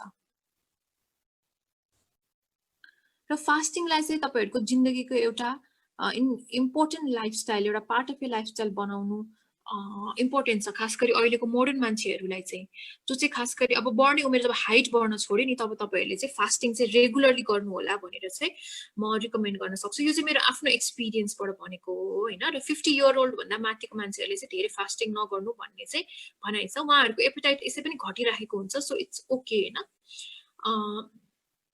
र मेरो पर्सनल चाहिँ यो मेरो एक्सपिरियन्सबाट भएको रेकमेन्डेसन चाहिँ, र यो धेरै साइन्टिफिक फ्याक्ट्सहरुले पनि यसलाई सपोर्ट गर्छ। तपाईहरुले चाहिँ खोज्न सक्नुहुन्छ। डाक्टर भगवान कोइरालाले चाहिँ इन्टरमिटेन्ट फास्टिङलाई कति धेरै चाहिँ प्रमोट गर्नुहुन्छ। हार्टको लागि इन्टरमिटेन्ट फास्टिङ एकदम राम्रो हो। उहाँ आफैले पनि 16 घण्टा खानुहुन्न दिनको, एभ्री डे उहाँ 16 घण्टा पानी बाहेक केही पनि खानुहुन्न हैन। सो यो चीज धेरै अरूले पनि रेकमेन्ड गर्नुहुन्छ। र मलाई लागेको चाहिँ यो तीनटा पर्टिकुलर फास्टिङ चाहिँ एकदमै फिजिबल छ हाम्रो लाइफस्टाइलमा इन्कर्पोरेट गर्नको लागि, हामीलाई हेल्दियर हुनको लागि हैन। एउटा चाहिँ डेली रूपमा एभ्री डे इन्टरमिटेन्ट फास्टिङ गर्ने, 16 घण्टासम्म केही पनि नखाने र 8 घण्टा खाने है। र अर्को चाहिँ विकली फास्टिङ भनेको हप्ताको एक दिन चुज गर्नुस् तपाईलाई कुन सुटेबल लाग्छ हैन। आफूलाई श्रद्धा लाग्ने भगवान जस्तो मंगलबार, गणेशको भन्ने नाममा यसरी फास्टिङ पनि लिन सक्नुहुन्छ। म पर्सनली चाहिँ सोमबार व्रत लिन्छु। यसमा चाहिँ ड्राई वाटर, जुस र फ्रुट्स यो चुज गर्न सक्नुहुन्छ। तपाईको केही नखाइकिन बस्नुहुन्छ सक्नुहुन्छ 24 घण्टालाई भने ठीक छ, केही नखाइकिन बस्नुस्। त्यसै गरी वाटर मात्रै खाएर बस्न सक्नुहुन्छ भने त्यो सक्नुस्, त्यो पनि सक्नुहुन्न भने जुस खाएर बस्नुस्, र त्यो पनि खान सक्नुहुन्न भने चाहिँ फ्रुट्स खाएर बस्नुस्। म चाहिँ फ्रुट फास्टिङ लिन्छु सोमबार हैन। त्यसपछि किनभने म योगासनाहरु हेभी गर्छु नि त, सो मलाई जुसले मात्रै पुग्छ जस्तो लाग्दैन, म चाहिँ फ्रुट्स नै खान्छु हैन। अनि त्यसपछि अर्को भनेको चाहिँ टक्सिन रिलिज गर्ने इलनेस हुन्छ नि, त्यो बेला चाहिँ तपाईहरु डेफिनेटली फास्टिङ गर्नु होला। यो चाहिँ म एकदमै हाइली रिकमेन्ड गर्छु। तपाईलाई रुगा खोकी लाग्यो हैन, रुगा लाग्यो, खोकी लाग्यो, जाडो लाग्यो भनेको मतलब तपाईलाई ज्वरो आयो, तपाईको टाउको दुख्ने, कहिलेकाहीँ टाउको दुखिरहेको छ, स्ट्रेस धेरै बढेर अथवा विभिन्न कारणले टाउको दुखिरहेको छ, अघिल्लो दिन पार्टीमा के खाएर ग्यास्ट्राइटिस बढेको छ, एसिडिटी भएको छ, चिल्लो चाल्लो तारेको कुराहरु खानुभयो, ग्वारमरी, समोसा चिल्लो चाल्लो खानेकुराहरू खानु भएको छ र तपाईलाई एसिडिटी भएको छ भने, तपाईलाई रिङ्गटाहरू लाग्न थालेको छ, कुनै विकनेसले डायरिया भइरहेछ, भमिटिङ भइरहेछ, यस्तो किसिमको डिजिज तपाईलाई भइरहेको छ भने चाहिँ तपाई दौडेर फार्मेसीमा गएर आफै औषधि किन्नुहुन्छ नि, नकिन्नुस्। डायरिया भयो भने तपाई चाहिँ इलेक्ट्रोलाइट खानुस् हैन, औषधि नखानुस् है। तपाई यो जान दिनुस्, शरीरको टक्सिन्सहरुलाई निस्किन दिनुस्। हेडेक फिभर भनेको चाहिँ यो हाम्रो चाहिँ यो सबै चाहिँ हाम्रो स्वेट ग्ल्यान्ड्सहरुबाट निस्किन खोजेको, स्किनबाट निस्किन खोजेको हाम्रो चाहिँ यो डिजिजहरु हो, टक्सिन्सहरु निस्किन खोजिरहेको छ। यस्तो बेला पनि तपाईहरु फास्टिङ गर्नुस्, मनतातो पानी पिउनुस्, रेस्ट गर्नुस् है, र खानेकुराहरु सोलिड खानेकुराहरु नखानुस्। हामी त्यति बेला खिचडी खानु भन्छौं, जाउलो खानु भन्छौं हैन, यस्तो कुरा नखानुस्। मनतातो पानी पिउनुस्, बरु कागती पानी पिउन सक्नुहुन्छ, मनतातो कागती पानी पिउनुस्, रेस्ट गरेर बस्नुस्। त्यो दिनलाई नखानुस्, तपाईको बडी एकदमै हिल हुन्छ है। र मेडिसिनले चाहिँ के गर्छ, यस्तो बेला मेडिसिन खायो भने चाहिँ के हुन्छ त, यो प्रुभन कुराहरु हो है। मेडिसिन खाएर चाहिँ त्यो डिजिज चाहिँ पुश ब्याक हुन्छ। हामीले रुगा खोकीलाई सप्रेस गरेर बच्चा बच्चीहरुलाई, खास गरी हामी आमा बाउहरुलाई कस्तो माया लाग्छ, बच्चा बच्चीले रुगा खोकी भएको, खोकेको गरेको हामी देख्न सक्दैनौं। हामी बाफ दिएर, मनतातो पानी खुवाएर, गार्गल गराएर, बच्चाहरुलाई कम खुवाएर चाहिँ हामी एक दिन राख्यौं भने धेरै उनीहरुको आफसे आफ हिलिङ भएको पनि हामी देख्न सक्छौं है। तर हामीले उनीहरुलाई मेडिसिन दिएर, एन्टिबायोटिक दिएर पुश गर्यो भने चाहिँ लङ टर्ममा तुरुन्त नदेखिएला, तर लङ टर्ममा बच्चाहरुलाई अथवा हामीलाई पनि यो हुन्छ, बच्चाहरुलाई मात्रै हैन हामीलाई पनि हुन्छ। लङ टर्ममा गएर हेर्दाखेरि चाहिँ ओबेसिटी हुने, हाई ब्लड प्रेसर हुने, थाइरोइड हुने, डायबिटिज हुने, PCOD, hair fall, migraine, constipation, hair ड्यान्ड्रफ्सहरु, साइनोसाइटिस, एसिडिटी, एस्थमा, आर्थराइटिस र जोइन्ट पेन्सहरु चाहिँ हुने समस्याहरु चाहिँ देख्न सकिन्छ। सो मेडिसिनले चाहिँ पुश नगरौं है। ह्याप्पी डिजिजहरुलाई, टक्सिन रिलिजिङ डिजिजेसहरुलाई चाहिँ हामी आउन दिउँ, टक्सिन रिलिज हुन दिउँ, नखाएर बसौं। र यो टक्सिक फुडहरु चाहिँ अभोइड गर्नको लागि चाहिँ यो अस्तिको मा पनि थियो के नखाने भन्ने कुरा, र त्यो कुरा चाहिँ अब हामीले डिटक्सिफाई गरेपछि हाम्रो बडी क्लीन हुन्छ नि त। खास गरी त्यसपछि चाहिँ हामीले चाहिँ यो खानेकुराहरु चाहिँ अभोइड एकदमै गर्नु जरुरी छ। र जनरल लाइफमा पनि फास्टिङै गर्नु भएन भने इन जनरल पनि तपाई हेल्दी हुनुहुन्छ, तपाईलाई कुनै रोग लागेको छैन भने पनि यो फुडहरु चाहिँ अभोइड गर्न एकदमै जरुरी छ। किनभने यो चाहिँ सबै टक्सिन्सहरु, यो फुड नै हैन, यिनीहरु नै टक्सिन्सहरु हो है। यो टक्सिक फुडहरु के भन्दा त सुगर अहिलेको जमानामा, र you can ask any doctor है, अहिले अलरेडी प्रुभन भइसक्यो सुगर चाहिँ पोइजन हो, पोइजनस हो। यो फ्लेभर मात्रै हो, sugar is not food, it is flavour. तपाई जसरी चाहिँ अजिनोमोटो चाहिँ फ्लेभर भनेर डराउनुहुन्छ नि धेरै खानको लागि, sugar is the same thing, अझ डरलाग्दो खानेकुरा हो। हाई यो कोकेन भन्दा 8 टाइम्स बढी एडिक्टिभ छ। त्यही भएर त बच्चा बेलादेखि हामीलाई एकचोटी चखेपछि हामी छोड्नै सक्दैनौं, र हामी चाहिँ यो हामीलाई चाहिहाल्छ नि भनेर हामी भन्छौं, किनभने हामीलाई एडिक्सन भइसकेको छ। It is 8 times more addictive than cocaine, sugar. त्यही भएर हामी अनेक बहाना खोज्छौं यो सुगर खानको लागि। अब soda drinks, aerated drinks, Coca Cola जस्तो, यो कम्प्लिटली तपाईले युट्युबमा खोज्न सक्नुहुन्छ है। About Coke by Coca Cola कम्पनीको सीईओ ले कोका कोलाको बारेमा is it a healthy food भनेर सोध्दा नो भनेर भनेको एन्सर तपाईले हेर्न सक्नुहुन्छ है। यो one of the worst food of all हो। तपाईको 1 लिटरको कोका कोलाको ड्रिंकमा 44 चम्चा चिनी हुन्छ, प्लस अरु केमिकल्सहरु त हामीलाई थाहा छँदै छ हैन। सो यो Coca Cola, due, Sprite, Fanta, Mirinda यो खानेकुरा होइन है। हामी खान्छौं यो कोक र मोमो सँगै खाएको एडहरु, ठुलठुलो एडहरु देखिन्छ हैन हाम्रो काठमाडौँकै पनि ठाउँमा। यो खानेकुरा होइन हैन, यो प्रमोट गर्नु पनि हुँदैन, यो नराम्रो कुरा हो, यो खानेकुरै होइन, यो खान छोड्दिनुस् यो। त्यसै गरी एनीथिङ दैट इज प्याकेज्ड र तुरुन्त खोलेर खान सकिन्छ, त्यो कुरा चाहिँ गलत खानेकुरा हो है। त्यो कुरा चाहिँ बासी हो। फर्स्ट अफ अल त बासी हो, बासी खानेकुरा खानु हुँदैन, त्यसमा कुनै किसिमको प्राण नै हुँदैन, लाइफ नै हुँदैन। त्यसले हामीलाई के नरिशमेन्ट दिन्छ, त्यो गएर हाम्रो आन्द्रभुँडीमा टाँसिने बाहेक त्यसले के काम गर्छ के? अनि किन हामीलाई यस्तो कुरा धेरै खान मन लाग्छ त है? किन हामीलाई यस्तो कुरा खान मन लाग्छ भन्दाखेरि त्यसले नरिशमेन्ट दिँदैन, सेल्सहरुले फेरि भोक लाग्यो भनेर माग्छ, किनभने सेल्सहरुसम्म त त्यो नरिशमेन्ट, न्युट्रिसन पुग्दैन नि त, खाली आन्द्रभुँडीमा टाँसिन्छ, निस्किन्छ, that's it. This is like eating glue के, this is as good as eating glue. अनि नरिशमेन्ट पुगेपछि के हुन्छ, हाम्रो पेट त फुल्छ टन्न भएको जस्तो फिलिङ हुन्छ टेम्पोररी, अनि त्यो निस्किन्छ, नरिसमेन्ट नपुगेपछि बडीले अझै चाहन्छ अनि हामी फेरि त्यही चाहन्छौँ। तपाईहरुले याद गर्नुस्, फास्टिङ गरिसकेपछि भोक कम हुन्छ, तर तपाईले टन्न खाएर सुत्नुस्, तपाईलाई भोलिपल्ट बिहान बेसरी भोक लागिरहेको हुन्छ। किन भइरहेको त? किन भन्दाखेरि हाम्रो बडीले त्यो चाहिने न्युट्रिसन नै पुगेको हुँदैन नि त, त्यो अब्जर्भ गर्न सकेको हुँदैन। अस्ति मैले कुरा गरेँ नि, बायो एभाइलेबिलिटी अफ फुड। हामीले राम्रो हेल्दी खानेकुरा खायौँ भने पनि बडीले एब्जर्भ गर्न सकेन भने चाहिँ हाम्रो बडीमा नरिसमेन्ट पुगेको हुँदैन र अझै भोक लागेको हामीलाई चाहिँ त्यो खालको भान हुन्छ। त्यसै गरी चिप्सको कुरा भयो, कुरकुरे, चिप्स, इन्स्टेन्ट नुडल्स वाइ खानेकुरा होइन, यो बासी खानेकुरा हो, यो केमिकलले फुल हो, यो टाँसिने कुरा हो होइन, हामी सबैलाई थाहा भएको कुरा, तर पनि हामी खान्छौँ। धेरै नेपालीहरूको चाउचाउ खाने बानी हुन्छ होइन। घरमा बनाउन सकिन्छ इजी तरिकाले, नुडल्सहरू घरमा बनाएर हामी खान सक्छौँ। यसलाई हामीले नुडल्समा हामी जानुपर्छ भन्ने जरुरी छैन। नमकिन, भुजियाहरू हामी चाहिँ साथीहरू आउँदाखेरि बसेर दिने स्न्याक्सहरू मध्ये एकदमै कमन हो। यो खानेकुरा होइन। चिनी भएको चकलेट्सहरू खानेकुरा होइन। कोका पाउडर राम्रो कुरा हो, यसमा एन्टिअक्सिडेन्ट्स हुन्छ होइन, तर चकलेट एज सच हाम्रो चिनी भएको चकलेट खानेकुरा राम्रो कुरा होइन। 70% अबभ डार्क चकलेट भएर भयो भने चाहिँ तपाईले कहिलेकाहीँ खान सक्नुहुन्छ आफ्नो क्रेभिङहरू हटाउनको लागि, तर डार्क चकलेट भन्दा बाहेक अरू चिनी भएको चकलेट खाने कुरा नै होइन। यसले चाहिँ एकदमै खराबी गर्छ। कुकिज र बिस्कुट है, बिस्कुट एकदम कमन छ, हाम्रो नेपाली चलन छ बिरामीहरूलाई चाहिँ राम्रो क्वालिटीको डाइजेस्टिभ, महँगो डाइजेस्टिभ बिस्कुट बोकेर लिएर जाने। तर तपाईँ सोच्नुहोस् न, तपाईँले प्याकेटभित्र, प्लास्टिकको प्याकेटभित्र गुम्सिएको बासी खानेकुरा बिरामीलाई लगेर दिँदाखेरि बिरामी के निको होला? झन् बिरामी होला होइन। बिस्कुट भन्ने कुरा बासी खानेकुरा हो, यो दिने कुरा नै होइन। तपाईँले पछाडि पल्टाएर हेर्नु होला, धेरै जसो बिस्कुटहरूको palm extract, palm oil extract भनेर लेखेको हुन्छ। त्यो पाम ओइल भन्ने कुरा खानेकुरा नै होइन होइन। तपाईहरूले चाहिँ यो खान छोड्नु होला। त्यसै गरी केलग्सको सिरियलहरू, कर्नफ्लेक्सहरू चाहिँ हामी राम्रो क्वालिटीको भनेर अरू पनि विभिन्न कम्पनीको होला, महँगो सिरियल्सहरू बच्चाहरूलाई खुवाउँछौँ, चोकोजहरू खुवाउँछौँ। कहिलेकाहीँ हामी बाहिर ब्रेकफास्ट खान गयौँ भने चाहिँ रेस्टुरेन्ट्सहरूमा चाहिँ हेल्दी फुड भनेर चाहिँ राखेको हुन्छ यस्तो चिजहरू। यो हेल्दी फुड होइन, यसमा एकदमै हाई कन्टेन्ट, सुगर कन्टेन्ट हुन्छ। पछाडि पल्टाएर हेर्नु होला सुगरमा कति ग्राम लेखेको हुन्छ, त्यो पर सर्भिङ भनेको 1 चम्चामा त्यति ग्राम सुगर भएको हुन्छ है। त्यसै गरी सोया नगेट्सहरू जुन चाहिँ हामी भटमासबाट बनेको सोया नगेट्स, न्युट्रेला नगेट्स के भन्छौँ यसलाई, त्यो पनि प्रोसेस्ड फुड हो। जाम, स्लाइस चिज है, अब चिज मध्ये पनि जुन तपाईँको प्याकेटभित्र बनेको स्क्वेयर सेपको स्लाइस चिज हुन्छ नि, त्यो one of the worst saturated fat food हो। त्यो एकदमै स्टिकी चिज हो, त्यो एकदमै हाई टक्सिन हुन्छ त्यसमा, त्यो खानु हुँदैन।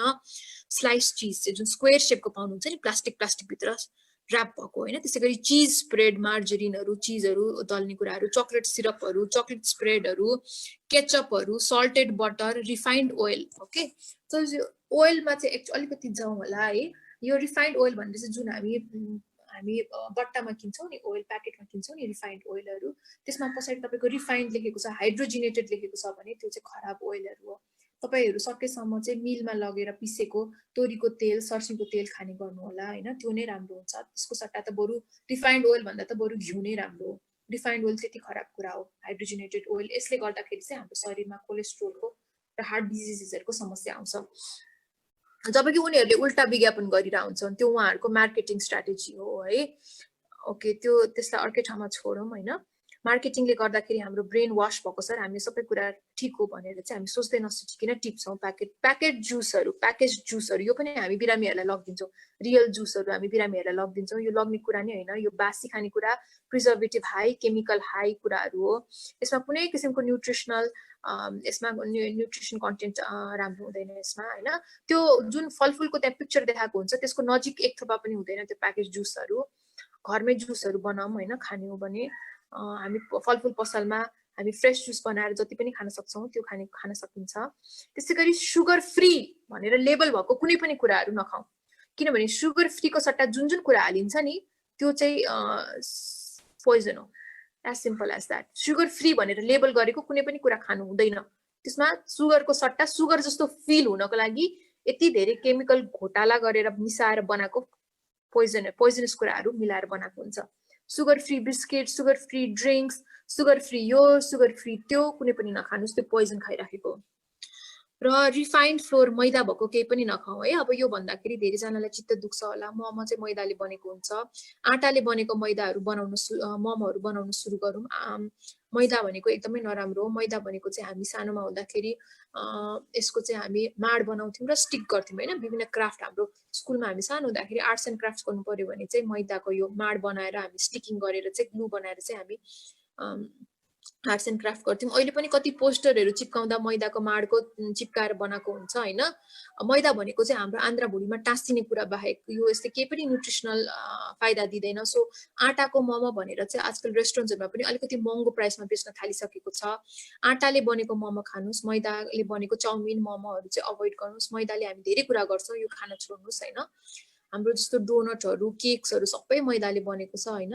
यो चिज चाहिँ राम्रो पटक्कै होइन, हाम्रो शरीरलाई केही पनि यसले नरिसमेन्ट दिएको छैन, यसको केही फाइदै छैन, यो खराबै मात्रै छ।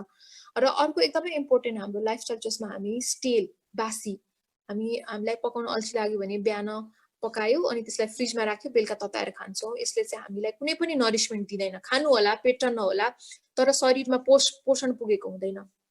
त्यसै गरी डढेको अलिअलि डढेको कुराहरू के फरक पर्यो भन्छौँ, भात टाँसेको माम्रीहरू, हामी सेकुवाहरू खान्छौँ, बार्बेक्यू खान्छौँ। यो सबै डढेको चिजहरू स्वादलाई मिठो हुन्छ नि त, तर यो शरीरमा चाहिँ हामीलाई सानोमा हजुरमाले भनिसिन्थ्यो कि बासी खायो भने दिमाग बासी हुन्छ, डढेको खायो भने दिमाग डढ्छ, कुहिएको खायो भने दिमाग कुहिन्छ भनेर भनिसिन्थ्यो। एक्ज्याक्टली यही नै हो।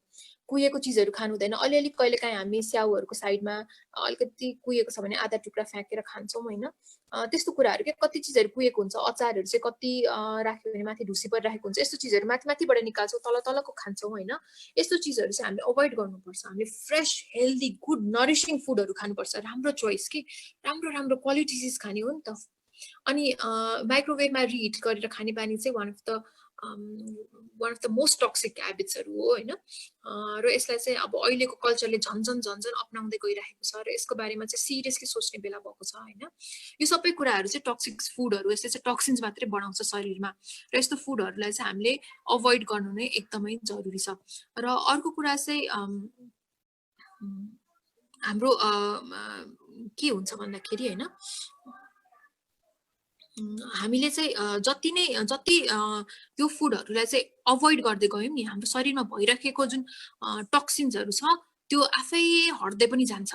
फास्टिङै गरेनौँ भने पनि नि इन केस होइन, यति चिजहरू खान छोड्यौँ भने मात्रै पनि बिस्तार हाम्रो शरीरको टक्सिन्सहरू हट्दै जान्छ र हाम्रो जुन आन्द्रा भुँडीमा हुन्छ नि विलाई भन्छ, त्यो फिङ्गर लाइक चिजहरू जसले चाहिँ अब्जर्भ गर्ने हो, न्युट्रिसन अब्जर्भ गर्ने चिज चाहिँ विलाई हुन्छ, स्पोन्ज जस्तो हुन्छ त्यो, त्यसले अब्जर्भ गर्नलाई ठाउँ बढ्दै जान्छ। जब हाम्रो स्टिकी सब्सटेन्सेसहरू आन्द्रा भुँडी फिजिकली सोच्नु है, यसलाई फिजिकल र केमिकल कुरा सोच्नु है, यसमा फिजिकली जब सफा हुन्छ नि हाम्रो आन्द्रा भुँडी तब हाम्रो अब्जर्भ गर्ने सर्फेस बढ्दै जान्छ र न्युट्रिसन अब्जर्भ गर्ने ठाउँहरू बढ्दै जान्छ। हामीले अहिले खाइराखेको कति खानेकुराहरूको पोषण चाहिँ पुगेको हुँदैन र अहिले भनिन्छ कि संसारमा दुई किसिमको स्टार्भेसन छ।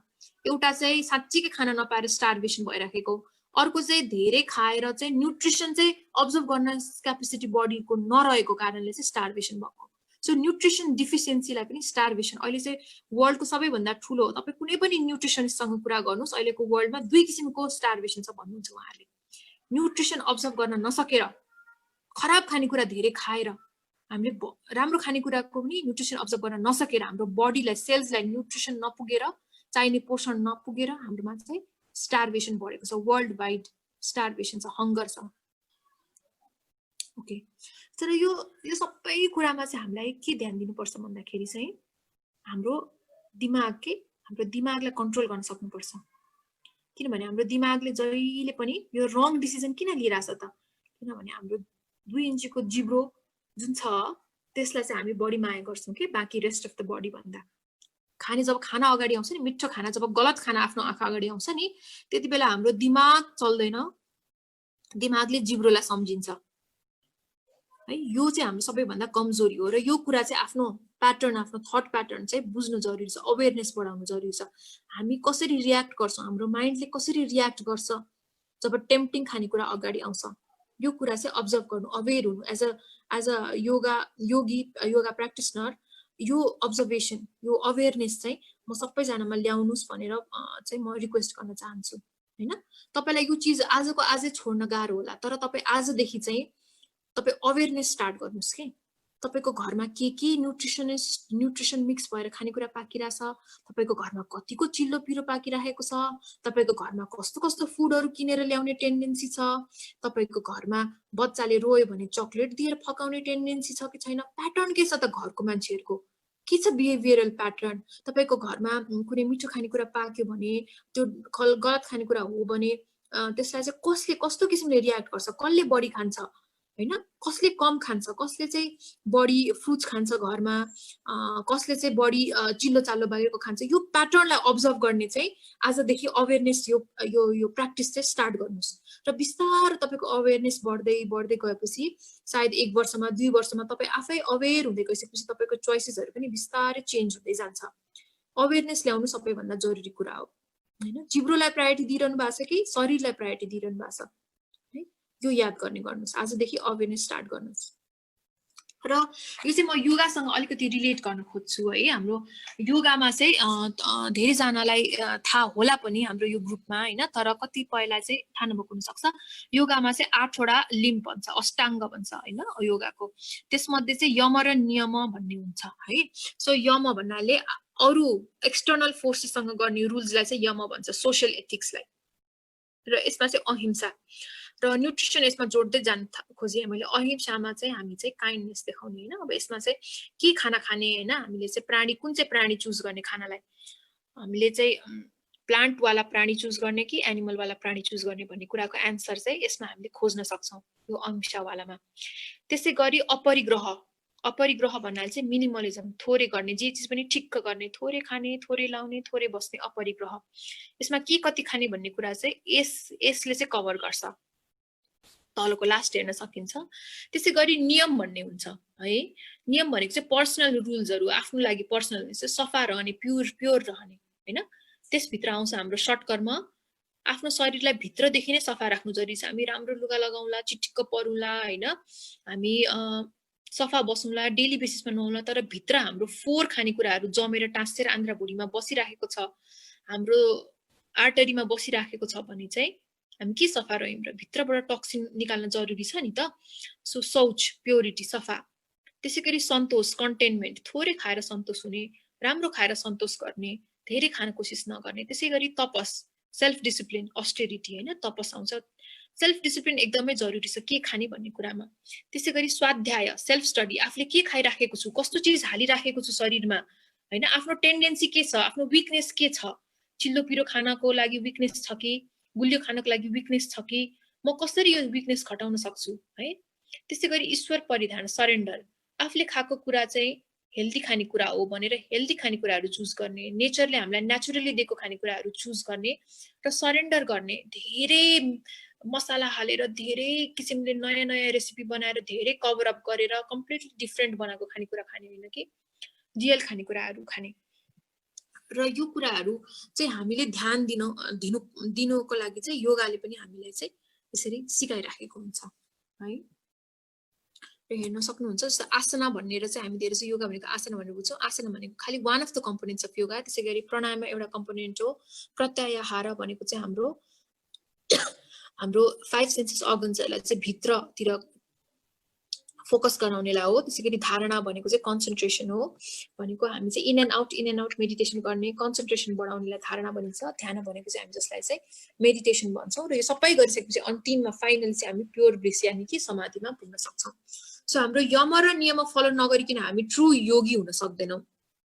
हामी आसना र प्राणायाम र ध्यान राम्ररी गर्न सक्दैनौँ। सो यो यम र नियमहरू चाहिँ हामीले फलो गर्नको लागि चाहिँ एकदमै इम्पोर्टेन्ट छ। र अन्तिममा यो सबै भनिसकेपछि चाहिँ म आयुर्वेदले पनि भन्छ हैन, लङ्घनम परम औषधम भनेको fasting is the best medicine है। यो चाहिँ हाम्रो आयुर्वेदले भन्छ भनेको चाहिँ मोडर्न मेडिसिनको फादर हिपोक्रेट्स, मोडर्न मेडिसिनको फादर, उहाँले पनि के भन्नुभएको छ, let food be thy medicine, सहित खाना खाने र मेडिसिन बी दाइ फुड है। फुड नै मेडिसिन हुनुपर्छ भनेर चाहिँ उहाँले भन्नुभएको छ। सो हाम्रो 1000 वर्ष अगाडिको स्क्रिप्ट्सहरुमा पनि फास्टिङलाई इम्पोर्टेन्स दिएको छ, सही तरिकाले खानालाई इम्पोर्टेन्स दिएको छ भने जस्तै मोडर्न मेडिसिनले पनि हामीलाई फास्टिङ गर्नुपर्छ भन्ने कुरा अथवा सही खानेकुरा खानुपर्छ भन्ने कुरा चाहिँ एम्फसाइज गरेको छ। र यही भन्दै चाहिँ म मेरो प्रेजेन्टेसन चाहिँ यहाँ एन्ड गर्नलाई चाहन्छु। Thank you very much. यो यात्रा एकदम वन्डरफुल प्रेजेन्टेसन छ र साँच्चै नै चाहिँ दिमागलाई चाहिँ एउटा चाहिँ भनौँ न जर्क दिने खालको चाहिँ प्रेजेन्टेसन दिनुभयो र हामीसँग समय धेरै छैन, हामीसँग त्यही 3-4वटा क्वेसन मात्रै लिनलाई टाइम हुन्छ होला र सहभागी साथीहरू सबैले चाहिँ आफ्नो क्वेसनको लागि चाहिँ माइक अन गर्न सक्नुहुन्छ। हेलो, मेरो एउटा क्वेसन। हजुर अनिशजी। हजुर यो फास्टिङलाई चाहिँ दुईटा भनौँ मेरो क्वेसन चाहिँ, एउटा फास्टिङ चाहिँ अब कहिले पनि मैले अहिलेसम्म खासै गरेको छैन होइन, सो अब स्टार्ट गर्नलाई मैले के गर्न सक्छु, एउटा त्यो भयो, केबाट स्टार्ट गरे हुन्छ। अनि अर्को चाहिँ ओल्ड एज, मेरो अब आमा बुवा एकदम ओल्ड एज हुनुहुन्छ, डायबिटिक हुनुहुन्छ होइन, सो उनीहरूलाई अब 50+ नगर्नु भनेर रेकमेन्ड गर्नुभयो। उहाँहरूलाई चाहिँ त्यो फास्टिङको के अप्सन होला होइन, त्यो एकचोटि बुझ्न मन थियो मलाई।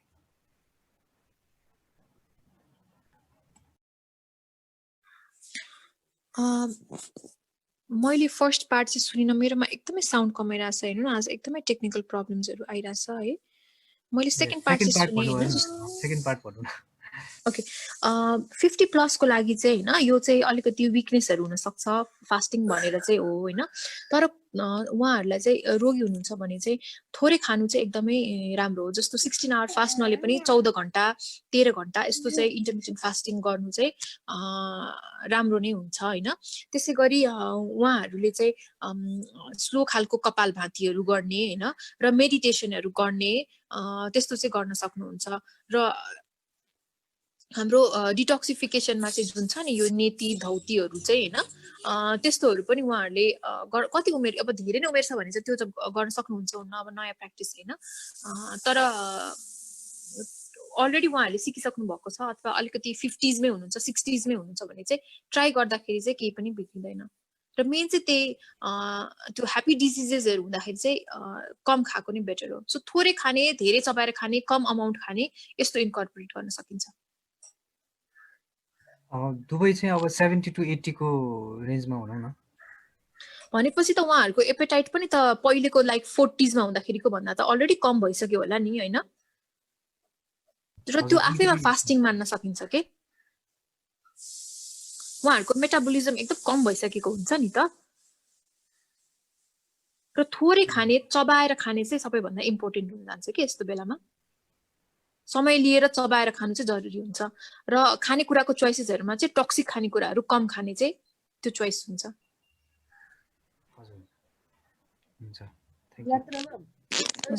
अब यो डायबिटिजहरुलाई चाहिँ अलि बढी भोक लाग्ने रहेछ, एज बढी भएर त्यो एपेटाइट घट्ने त त्यो होला हैन, तर डायबिटिज हुनेहरुलाई चाहिँ एज बढे पनि त्यो खानेकुरा चाहिँ बढी सिनसिनमा भोक लागिराख्ने अनि थोरै खाए पनि खाइराख्नु पर्ने हुँदो रहेछ, त्यसको लागि के गर्नु? अब डायबिटिक पेशेन्टहरुले चाहिँ हैन बिस्तारै यो फास्टिङलाई डिटोक्सिफिकेसनलाई चाहिँ बिस्तारो आफ्नो लाइफस्टाइलमा इन्कर्पोरेट गर्दै जानु भयो भने चाहिँ यो सबै धेरै खान मन लाग्ने प्लस यो डायबिटिज नै पनि कम हुन्छ भनेर चाहिँ एक्जाम्पल्सहरु देखिएको छ हैन।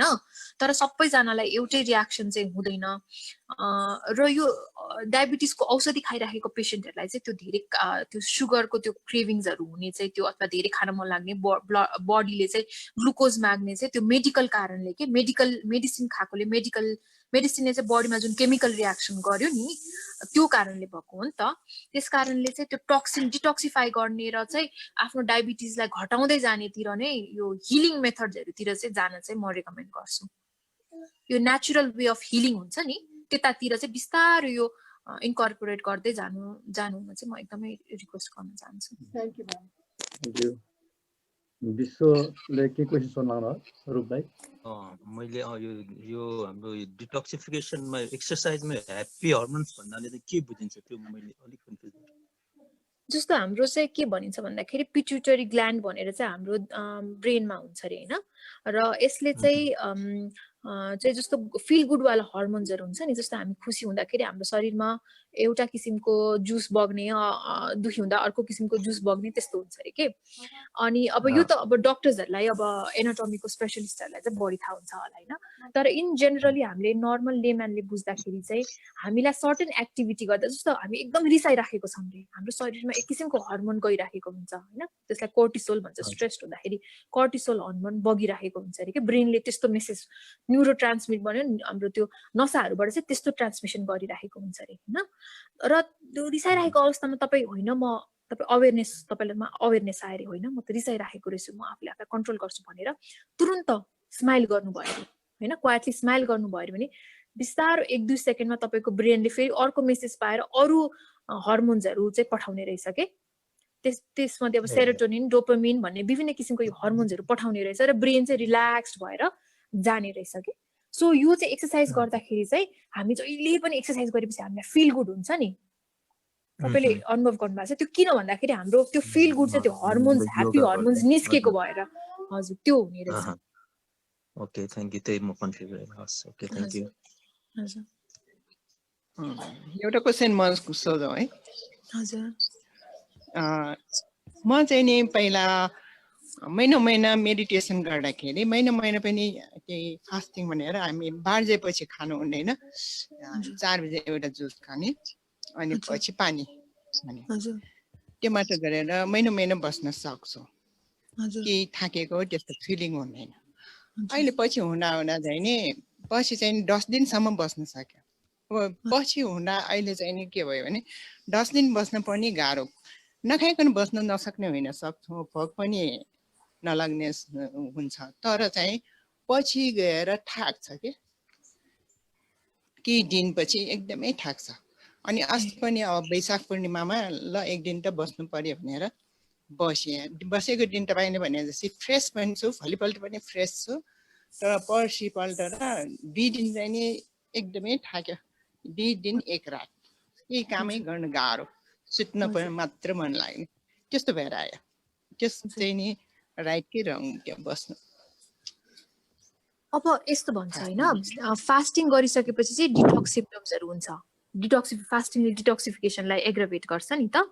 अनि डिटक्स सिम्पटम्स हुन्छ, डिटक्स सिम्पटम्स मध्ये एउटा दुईटा सिम्पटम्स भनेको विकनेस होइन, रिगटा लाग्ने, अनि हेडेक हुने, अनि कमजोरी हुने, निन्द्रा लाग्ने, अनि त्यसपछि त्यो पनि हो होइन। भनेको मतलब जब शरीरमा हामीले चाहिँ रेगुलरली हाम्रो फास्टिङ गरिराख्ने, हामीले रेगुलरली हुन्छ नि बानी छैन भने चाहिँ हाम्रो शरीरमा टक्सिन बिल्डअप हुन्छ, र त्यो अनेक तरिकाले निस्किन खोज्छ। र त्यसमध्ये एउटा कुरा चाहिँ थकान र रिङ्गटा लाग्ने चाहिँ सबैभन्दा कमन हो। त्यही भएर हामीलाई चाहिँ धेरैजनाले चाहिँ म फास्टिङ गर्छु भन्दा नगर रिङ्गटा लाग्छ, तँलाई विकनेस हुन्छ, कहाँ फास्टिङ गर्ने भनेर धेरै जस्तो हामीलाई प्रोटेक्सन गर्न खोज्ने आमा बुवाले, हस्बेन्डहरूले चाहिँ हामीलाई नगर्नु कहाँ रिङ्गटा लाग्छ, विकनेस हुन्छ, फेरि लैजानु पर्ला, ढल्ला, फेन्ट होला भन्छ। तर त्यो फेन्ट हुन खोज्नु, विकनेस हुनु, टायर्ड हुनु नै हाम्रो डिटक्स सिम्पटम्स हो। त्यसलाई पार गरेपछि अनि त्यस पछाडि बडी हिल हुन्छ। जस्तो यसको लागि चाहिँ म के इक्जाम्पल दिन खोज्छु भन्दाखेरि चाहिँ जसरी एउटा झुसिल किरा चाहिँ आफ्नो त्यो कुकुनभित्र बसेर फटफटाइरहेको हुन्छ, बटरफ्लाई बनेर निस्किन खोजिरहेको हुन्छ नि, कसैले गएर त्यो कुकुनलाई त्यो काटिदियो भने त त्यसको पखेटा बलियो भएर बाहिर निस्किँदैन नि, त्यसले त्यो स्ट्रगल गरेर अनि पखेटालाई फ्ल्याप गर्ने स्ट्रङ बनाएर निस्किनु पर्यो नि त होइन। त्यस्तै हो, हामी यो डिटक्स सिम्पटम्स, यो रिङ्गटा लाग्ने, विकनेस हुने, यो पार गरेपछि अनि हिलिङ सुरु हुन्छ। मैले अघि पनि भने, मैले अस्ति त्यो डिटक्स जुस फास्टिङ गर्दाखेरि मलाई पनि विकनेस भइरहेको थियो, मलाई पनि रिङ्गटा लागिरहेको थियो होइन। तर म सँगसँगै म ग्रुप फास्टिङ गरेको, म सँगसँगै बाँकी सबै साथीहरूलाई पनि त्यही भइराखेको थियो। तर पार गरेपछि 7th डेमा हेरेर आउनु त हिलिङ भयो नि त बडीलाई। सो यो रिङ्गटासँग रिङ्गटा मात्रै लाग्दामा डराउनु पर्दैन होइन, हामीलाई विकनेस हुँदैमा डराउनु पर्दैन। रिङ्गटा लाग्दैन, केही गर्ने आँटै भएन, केही गर्नै सक्दैन। त्यसको लागि रेगुलरली थोरै समयको सानो दिनको फास्टिङ, रेगुल्यारिटी हुनु पर्यो क्या फास्टिङमा। धेरै दिनपछि फास्टिङ गर्दाखेरि चाहिँ यो सिम्पटम्सहरू झन् गाढो हुन सक्छ, किन टक्सिन बिल्डअप भएको हुन्छ। रेगुलर हुनु पर्यो फास्टिङमा। मेरो एउटा क्वेसन छ, जुन एजको सेक्टरले पनि पायो हो के भनेर। एज फ्याक्टरले चाहिँ अब 50+ हो भने चाहिँ धेरै फास्टिङ गर्दाखेरि चाहिँ गाह्रो हुँदै जाने चाहिँ अभियस नै हो। त्यो चाहिँ हो मैले साठी अघि नै भने नागिसक्यो 50 प्लस 64 भइसक्यो हजुर त्यही भएर एजले हो तपाईको एज बढी छ भने चाहिँ हो हजुर हो त्यसैले अब फास्टिङ त कतिसम्म गर्नुहुन्छ फास्टिङ तपाईको इन्टरमिटेन्ट फास्टिङ चाहिँ 13 आवर्सको चाहिँ राख्नु नै हैन र थोरै खाने अनि चबाएर खाने चाहिँ त्यो गर्नुपर्ने हुन्छ एकदम स्लोली खाने के भट्टाभट गम खाने हैन कि चबाएर खाने अनि थोरै अन्नहरू थोरै खाने गर्नुपर्छ अनि 13 आवर्स इन्टरमिटेन्ट फास्टिङ गर्न सक्नुहुन्छ समीरजीले पहिला हात उठाउनु भएको छ समीरजीको क्वेसन राख्नु मेरो एउटा क्वेसन चाहिँ अघि जस्तै भन्नुभयो नि जस्तो सकेसम्म चाहिँ यो मेडिसिनलाई चाहिँ अभोइड गर्ने भन्ने कुराहरू गर्नुभयो होइन जस्तै डायबिटिज भएको केसमा अब यो डायबिटिजको चाहिँ जस्तो एउटा रिसेन्ट मेरो आफ्नै रिलेटिभ एकजना चाहिँ देखेको सिम्टम्स चाहिँ कस्तो भन्दाखेरि उहाँ एकदम योगामा लाग्नुभएको छ होइन अनि उहाँ धरानबाट हुनुहुन्छ धरान योग समितिको अध्यक्ष पनि हुनुहुन्छ एज अ योगा गुरु पनि हुनुहुन्छ अनि उहाँलाई चाहिँ डायबिटिज थियो अनि उहाँ पनि यस्तै एकदम यो एलोप्याथी के भन्छ यो मेडिसिनहरू चाहिँ एकदम अभोइड गर्नुहुन्छ अनि योगा चाहिँ गरि नै राख्नुहुन्छ सिकाउनुहुन्छ सबै कुरा चाहिँ पहिला चाहिँ पहिला चाहिँ एकदम रक्सी खाने त्यस्तो थियो अनि पछि चाहिँ एकदम चेन्ज गर्नुभयो कि आफ्नो वे अफ लिभिङ चाहिँ अनि के पनि त्यस्तो नखाने एकदम हेल्दी लाइफस्टाइल गर्नुभयो तर अब त्यो बेलासम्म चाहिँ डायबिटिज भइसकेको थियो अनि डायबिटिज भइसके पनि योगाले नै ठिक गर्छ भनेर चाहिँ उहाँले चाहिँ अब मेडिसिनहरू चाहिँ एकदम अभोइड गर्ने डक्टरहरू नभेट्ने त्यस्तो गर्नु भएको थियो अनि अब अहिले चाहिँ सिचुएसन चाहिँ कस्तो भन्दाखेरि अब उहाँको क्रिएटिनिन लेभल चाहिँ बढ्दै गइरहेको छ कि लाइक 4 जस्तो पुगिसक्यो अनि अब त्यो भनेको त अलिकति अब क्रिटिकल हुन थालेको छ सिचुएसन होइन भनेपछि चाहिँ हामीले चाहिँ कसरी त्यो ब्यालेन्स कसरी क्रिएट गर्ने लाइक कुन कन्डिसनसम्म चाहिँ मेडिसिनलाई अभोइड गर्ने अथवा गर्नुहुने हो कि होइन जस्तै अब धेरै जसो योगा प्र्याक्टिस गर्नेहरूले अथवा योगा गर्नेहरूले चाहिँ नेचुरल वेमा नै हिलिङ हुन्छ यो मेडिसिन्सहरूलाई चाहिँ अभोइड गर्नुपर्छ भन्ने चाहिँ कुरा पनि भनिरहेको हुन्छ र आफ्नो लाइफमा पनि त्यही फलो गरिरहेको पनि हुन्छ होइन तर अब त्यो गरिरहेको मान्छेहरूमा पनि यस्तो इफेक्ट देखिँदाखेरि चाहिँ कतै केही चाहिँ छुटेको हो कि अथवा केही चाहिँ नमिलिरहेको हो कि भन्ने हिसाबको जस्तो पनि फिलिङ चाहिँ मलाई अहिले रिसेन्टली भएको थियो अनि त्यसको हजुर यो वास्तवमा नै एकदमै सोच्नुपर्ने कुरा हो होइन मैले अघि एक्चुअली के क्ल्यारिफाई गर्न चाहन्छु भन्दाखेरि मैले डायबिटिज पेसेन्टहरूले चाहिँ औषधि नखानु भनेर लाइक त्यस्तो भनेको होइन मैले ह्याप्पी डिजिजवाला हुँदाखेरि चाहिँ औषधि नखानु भनेको जस्तो मैले दिएको एक्जाम्पलमा चाहिँ कोल्ड रुगा खोकी टाउको दुख्ने रिगटा लाग्ने भमिटिङ हुने डायरिया हुने ग्यास्ट्राइटिस हुने यो 3-4 वटामा चाहिँ औषधि नखानु र यसमा चाहिँ रेस्ट गर्नु मन तातो पानी खाएर सुत्नु भनेको यसमा चाहिँ होइन बाँकी अरू डिजिजहरूमा चाहिँ डिजिजको कन्डिसन अथवा आफूमा भएको जुन इलनेसको लेभल हेरेर चाहिँ हामीले चाहिँ डिसाइड गर्न सक्छौँ एकदम भर्खर सुरु भएको छ होइन जस्तो प्री डायबिटिज छ भने हामीले लाइफस्टाइल चेन्ज गरेर डायबिटिज नहुन दिन सक्छौँ होइन जस्तै कोलेस्ट्रोल हाई छ भने चाहिँ अब हाम्रो लाइफस्टाइल चेन्ज गरेर कोलेस्ट्रोललाई कन्ट्रोलमा ल्याउन सक्छौँ होइन तर थाइरोइड अलिकति ठुलै लाइक अलिकति धेरै नै एमजीको औषधि खानुपर्ने थाइरोइड छ ब्लड प्रेसर एकदमै हाई छ डायबिटिज छ भने डक्टरले दिएको औषधि खानुहोस् साथसाथै लाइफस्टाइल पनि चेन्ज गरेर औषधि चाहिँ घटाउँदै जाने कोसिस गर्नुहोस् के र यो चाहिँ बेटर वे हुन्छ जस्तो लाग्छ मलाई कि औषधि नखाने होइन कि औषधि खाने तर लाइफस्टाइल चेन्ज त्यसपछि लिएर आउँदै औषधि घटाउने मैले खालि ह्याप्पी डिजिज भने नि ह्याप्पी डिजिज भनेको चाहिँ टक्सिन निकाल्ने डिजिज है त्यसमा चाहिँ औषधि नखानु र 1-2 दिनको लागि रेस्ट गर्नु मन तातो पानी खानु भनेको चाहिँ त्यो डिजिजको लागि हो जस्तो अब भन्नु न एलोप्याथी भन्ने कुरा चाहिँ तपाईको क्रिटिकल अवस्थामा एकदमै जरुरी मेडिसिनहरु जस्तो खुट्टा भाँच्यो भने त तपाई लाइफस्टाइल चेन्ज गरेर त हुँदैन नि त गएर प्लास्टर लगाउनै पर्यो तपाईको एक्सिडेन्ट भयो तपाईको ब्लिडिङ भइराखेको छ तपाईको त्यस्तो भएको छ भने त त्यतिबेला त हामीलाई अहिलेको मोडर्न मेडिसिन त एकदमै जरुरी छ तर लाइफस्टाइलले इन्ड्युस गरेको डिजिज हो नि त यो diabetes high blood pressure cholesterol thyroid यस्तो डिजिजहरु चाहिँ लाइफस्टाइलले चेन्ज हुन्छ तर तपाई क्रिटिकल पुगिसक्नु भयो भने त औषधि पनि त चाहियो नि त सो डाक्टरसँग कन्सल्ट गर्नु र म एउटा एक्जाम्पल के दिन चाहन्छु मसँग योगा प्र्याक्टिस गरिराख्नु भएको एकजना दिदी हुनुहुन्छ हैन ज्ञानेन्द्र सरहरूले पनि चिन्नुहुन्छ उहाँ आर्किटेक्ट नै हो वन्दना भट्टराई दिदी उहाँले चाहिँ डाक्टरले दिएको थाइरोइडको हाई लेभल अफ औषधि खाइरहनु भएको थियो उहाँको 10 mg हो कि कति खाइराख्नु भएको थियो औषधि, तर उहाँले चाहिँ इन्टरमिटेन्ट फास्टिङ सुरु गर्नुभयो आफै होइन। उहाँले आफै सुरु गर्नुभयो र इन्टरमिटेन्ट फास्टिङ एकदम रेगुलरली गरिसकेपछि उहाँ 2 महिना हो कि 1 महिनामा डक्टरकोमा जाँदाखेरि डक्टरले 80 mg मा घटाइदियो अरे औषधि होइन। हेर्नु न कति फरक पर्यो नि त। उहाँले औषधि खान त छोडेको होइन नि, तर औषधि घटाइदिन बाध्य भयो कि डक्टर पनि। हो यस्तो चाहिँ यो गुड एक्जाम्पल, यो गुड प्र्याक्टिस हो जस्तो लाग्छ। साँच्चै पनि हामी अब एउटा प्याराडाइममा छौँ, हामी खाने प्याराडाइममा हामी चाहिँ खाने कल्चरमा बसिरहेको भयो। अब यो यौगिक लाइफ त हामीले एक्सपिरियन्स गरेकै छैन अथवा चाहिँ यसमा चाहिँ हामी प्रवेश गरेकै छैन, त्यो भएर हामीलाई यो अनौठो चाहिँ लाग्न सक्छ। अस्ति हाम्रो यात्रा म्यामले अस्तिको जुन सेसनमा चाहिँ स्टार्ट गर्नुभयो कल्चरस्केपबाट स्टार्ट गर्नुभयो होइन। यो एकचोटि ट्राई गरेर हेर्नु पर्यो, यसमा थप चाहिँ प्रोग्रेस गर्दै गएपछि अझ थाहा हुन्छ। र अर्को यो हामी अब लास्ट एउटा मात्रै क्वेसन लिन भ्याइन्छ होला। अब हामी चाहिँ क्लोजिङतिर जान्छौँ। लास्ट एउटा मात्रै क्वेसन, अरू अब एउटा थप क्वेसन छैन भने हामी अब क्लोजिङतिरै लाग्छौँ होला।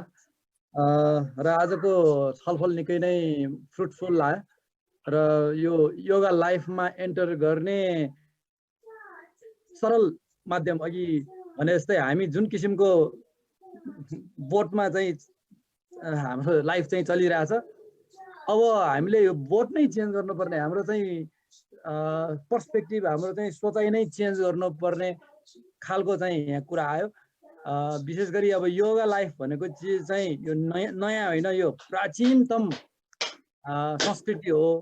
तर बिस्तारै बिस्तारै चाहिँ अब यो हामी यौगिक लाइफबाट बिस्तारै चाहिँ अब यो टक्सिक चाहिँ हामी जम्मा पार्ने खालको चाहिँ लाइफस्टाइलमा चाहिँ गयौँ र जीवनभरि चाहिँ त्यो लाइफमा हामी गइरहेछौँ भनेपछि अब लाइफलाई चाहिँ अलिकति चेन्ज गर्ने चाहिँ अब बेला आयो कि भन्ने खालको चाहिँ एकचोटि सोचौँ भन्ने उहाँको पहिलो स्टेप चाहिँ अब आजैदेखि चाहिँ एकचोटि अवेर हौँ हामी के खाइरहेछौँ, हाम्रो के घरमा के पाक्छ, हाम्रो घरमा भनौँ न कस्तो खालको चाहिँ चलिरहेछ, एकचोटि अवेर हौँ। यहीँबाट स्टार्ट गर्ने हो र जति पनि हाम्रो परिवर्तनहरू स्टार्ट हुने भनेकै अवेरनेसबाट हो। र उहाँले भन्नुभयो यो सबै चिज चाहिँ गएर विचारमा, ब्रेन जुन चाहिँ सोचमा चाहिँ गएर चाहिँ सोचै परिवर्तन गर्नुपर्ने जुन कुरा चाहिँ भन्नुभयो है। अब यसलाई चाहिँ आत्मसात गर्दै लाइफमा हामीले अब आजको जुन यो सेसनबाट केही चाहिँ हामीले चाहिँ लाभ लियौँ नै भन्ने चाहिँ मैले आशा लिएको छु। र सबै साथीहरू एकदम एक्टिभली चाहिँ सहभागी भएर आजको यो सेसनमा चाहिँ सहभागी हुनुभयो। सबैलाई धेरै धेरै धन्यवाद। र विशेष गरी हाम्रो यात्राजीलाई, उहाँले चाहिँ आफूले अभ्यास गरेको, आफ्नै लाइफमा आत्मसात गरेको र आफ्नो लाइफमा जुन किसिमको चाहिँ उहाँले परिवर्तन र सुधार र लाभ चाहिँ लिनुभयो, त्यो चिज चाहिँ हामीलाई पनि सेयर गर्नुभयो र हामीले पनि त्यो लाभ लियोस् भन्ने हिसाबले चाहिँ उहाँले चाहिँ जुन सेयर गर्नुभयो। र यो मैले रेकर्ड चाहिँ हाम्रो गुड फ्राइडेको चाहिँ च्यानलमा चाहिँ म फेरि अपलोड गर्छु, यहाँहरूले फेरि फेरि चाहिँ यसलाई चाहिँ हेर्नु होला। धैर्यपूर्वक चाहिँ झन्डै हामीसँग चाहिँ 32 जना चाहिँ साथीहरूले चाहिँ जुममा सहभागी हुनुहुन्छ भने 6-7 जना साथीहरू चाहिँ फेसबुकको लाइभमा चाहिँ हुनुहुन्छ। र क्वेसनहरू केही अझै पनि छ भने यहाँहरूले चाहिँ फेसबुकको हाम्रो कमेन्टमा चाहिँ राख्न सक्नुहुन्छ। र यो जिज्ञासा, यो छलफल, यस्तो अन्तर्क्रियाको हाम्रो यो कन्टिन्युएसन हुनुपर्छ र लाइफस्टाइललाई चाहिँ पुरै यौगिक बनाउने, लाइफस्टाइललाई चाहिँ हामी चाहिँ पुरै चाहिँ स्किलफुल्ली कुशलतापूर्वक चाहिँ अगाडि लाने नै हाम्रो लक्ष्य हो।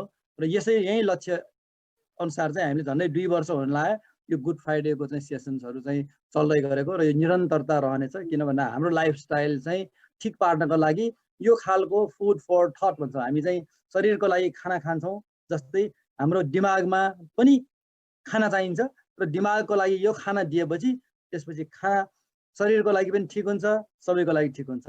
यति नै भन्दै सबैलाई धेरै धेरै धन्यवाद दिँदै यो यात्राजीलाई पनि धन्यवाद दिँदै आजको सेसन चाहिँ यही नै हामी अन्त गर्छौँ र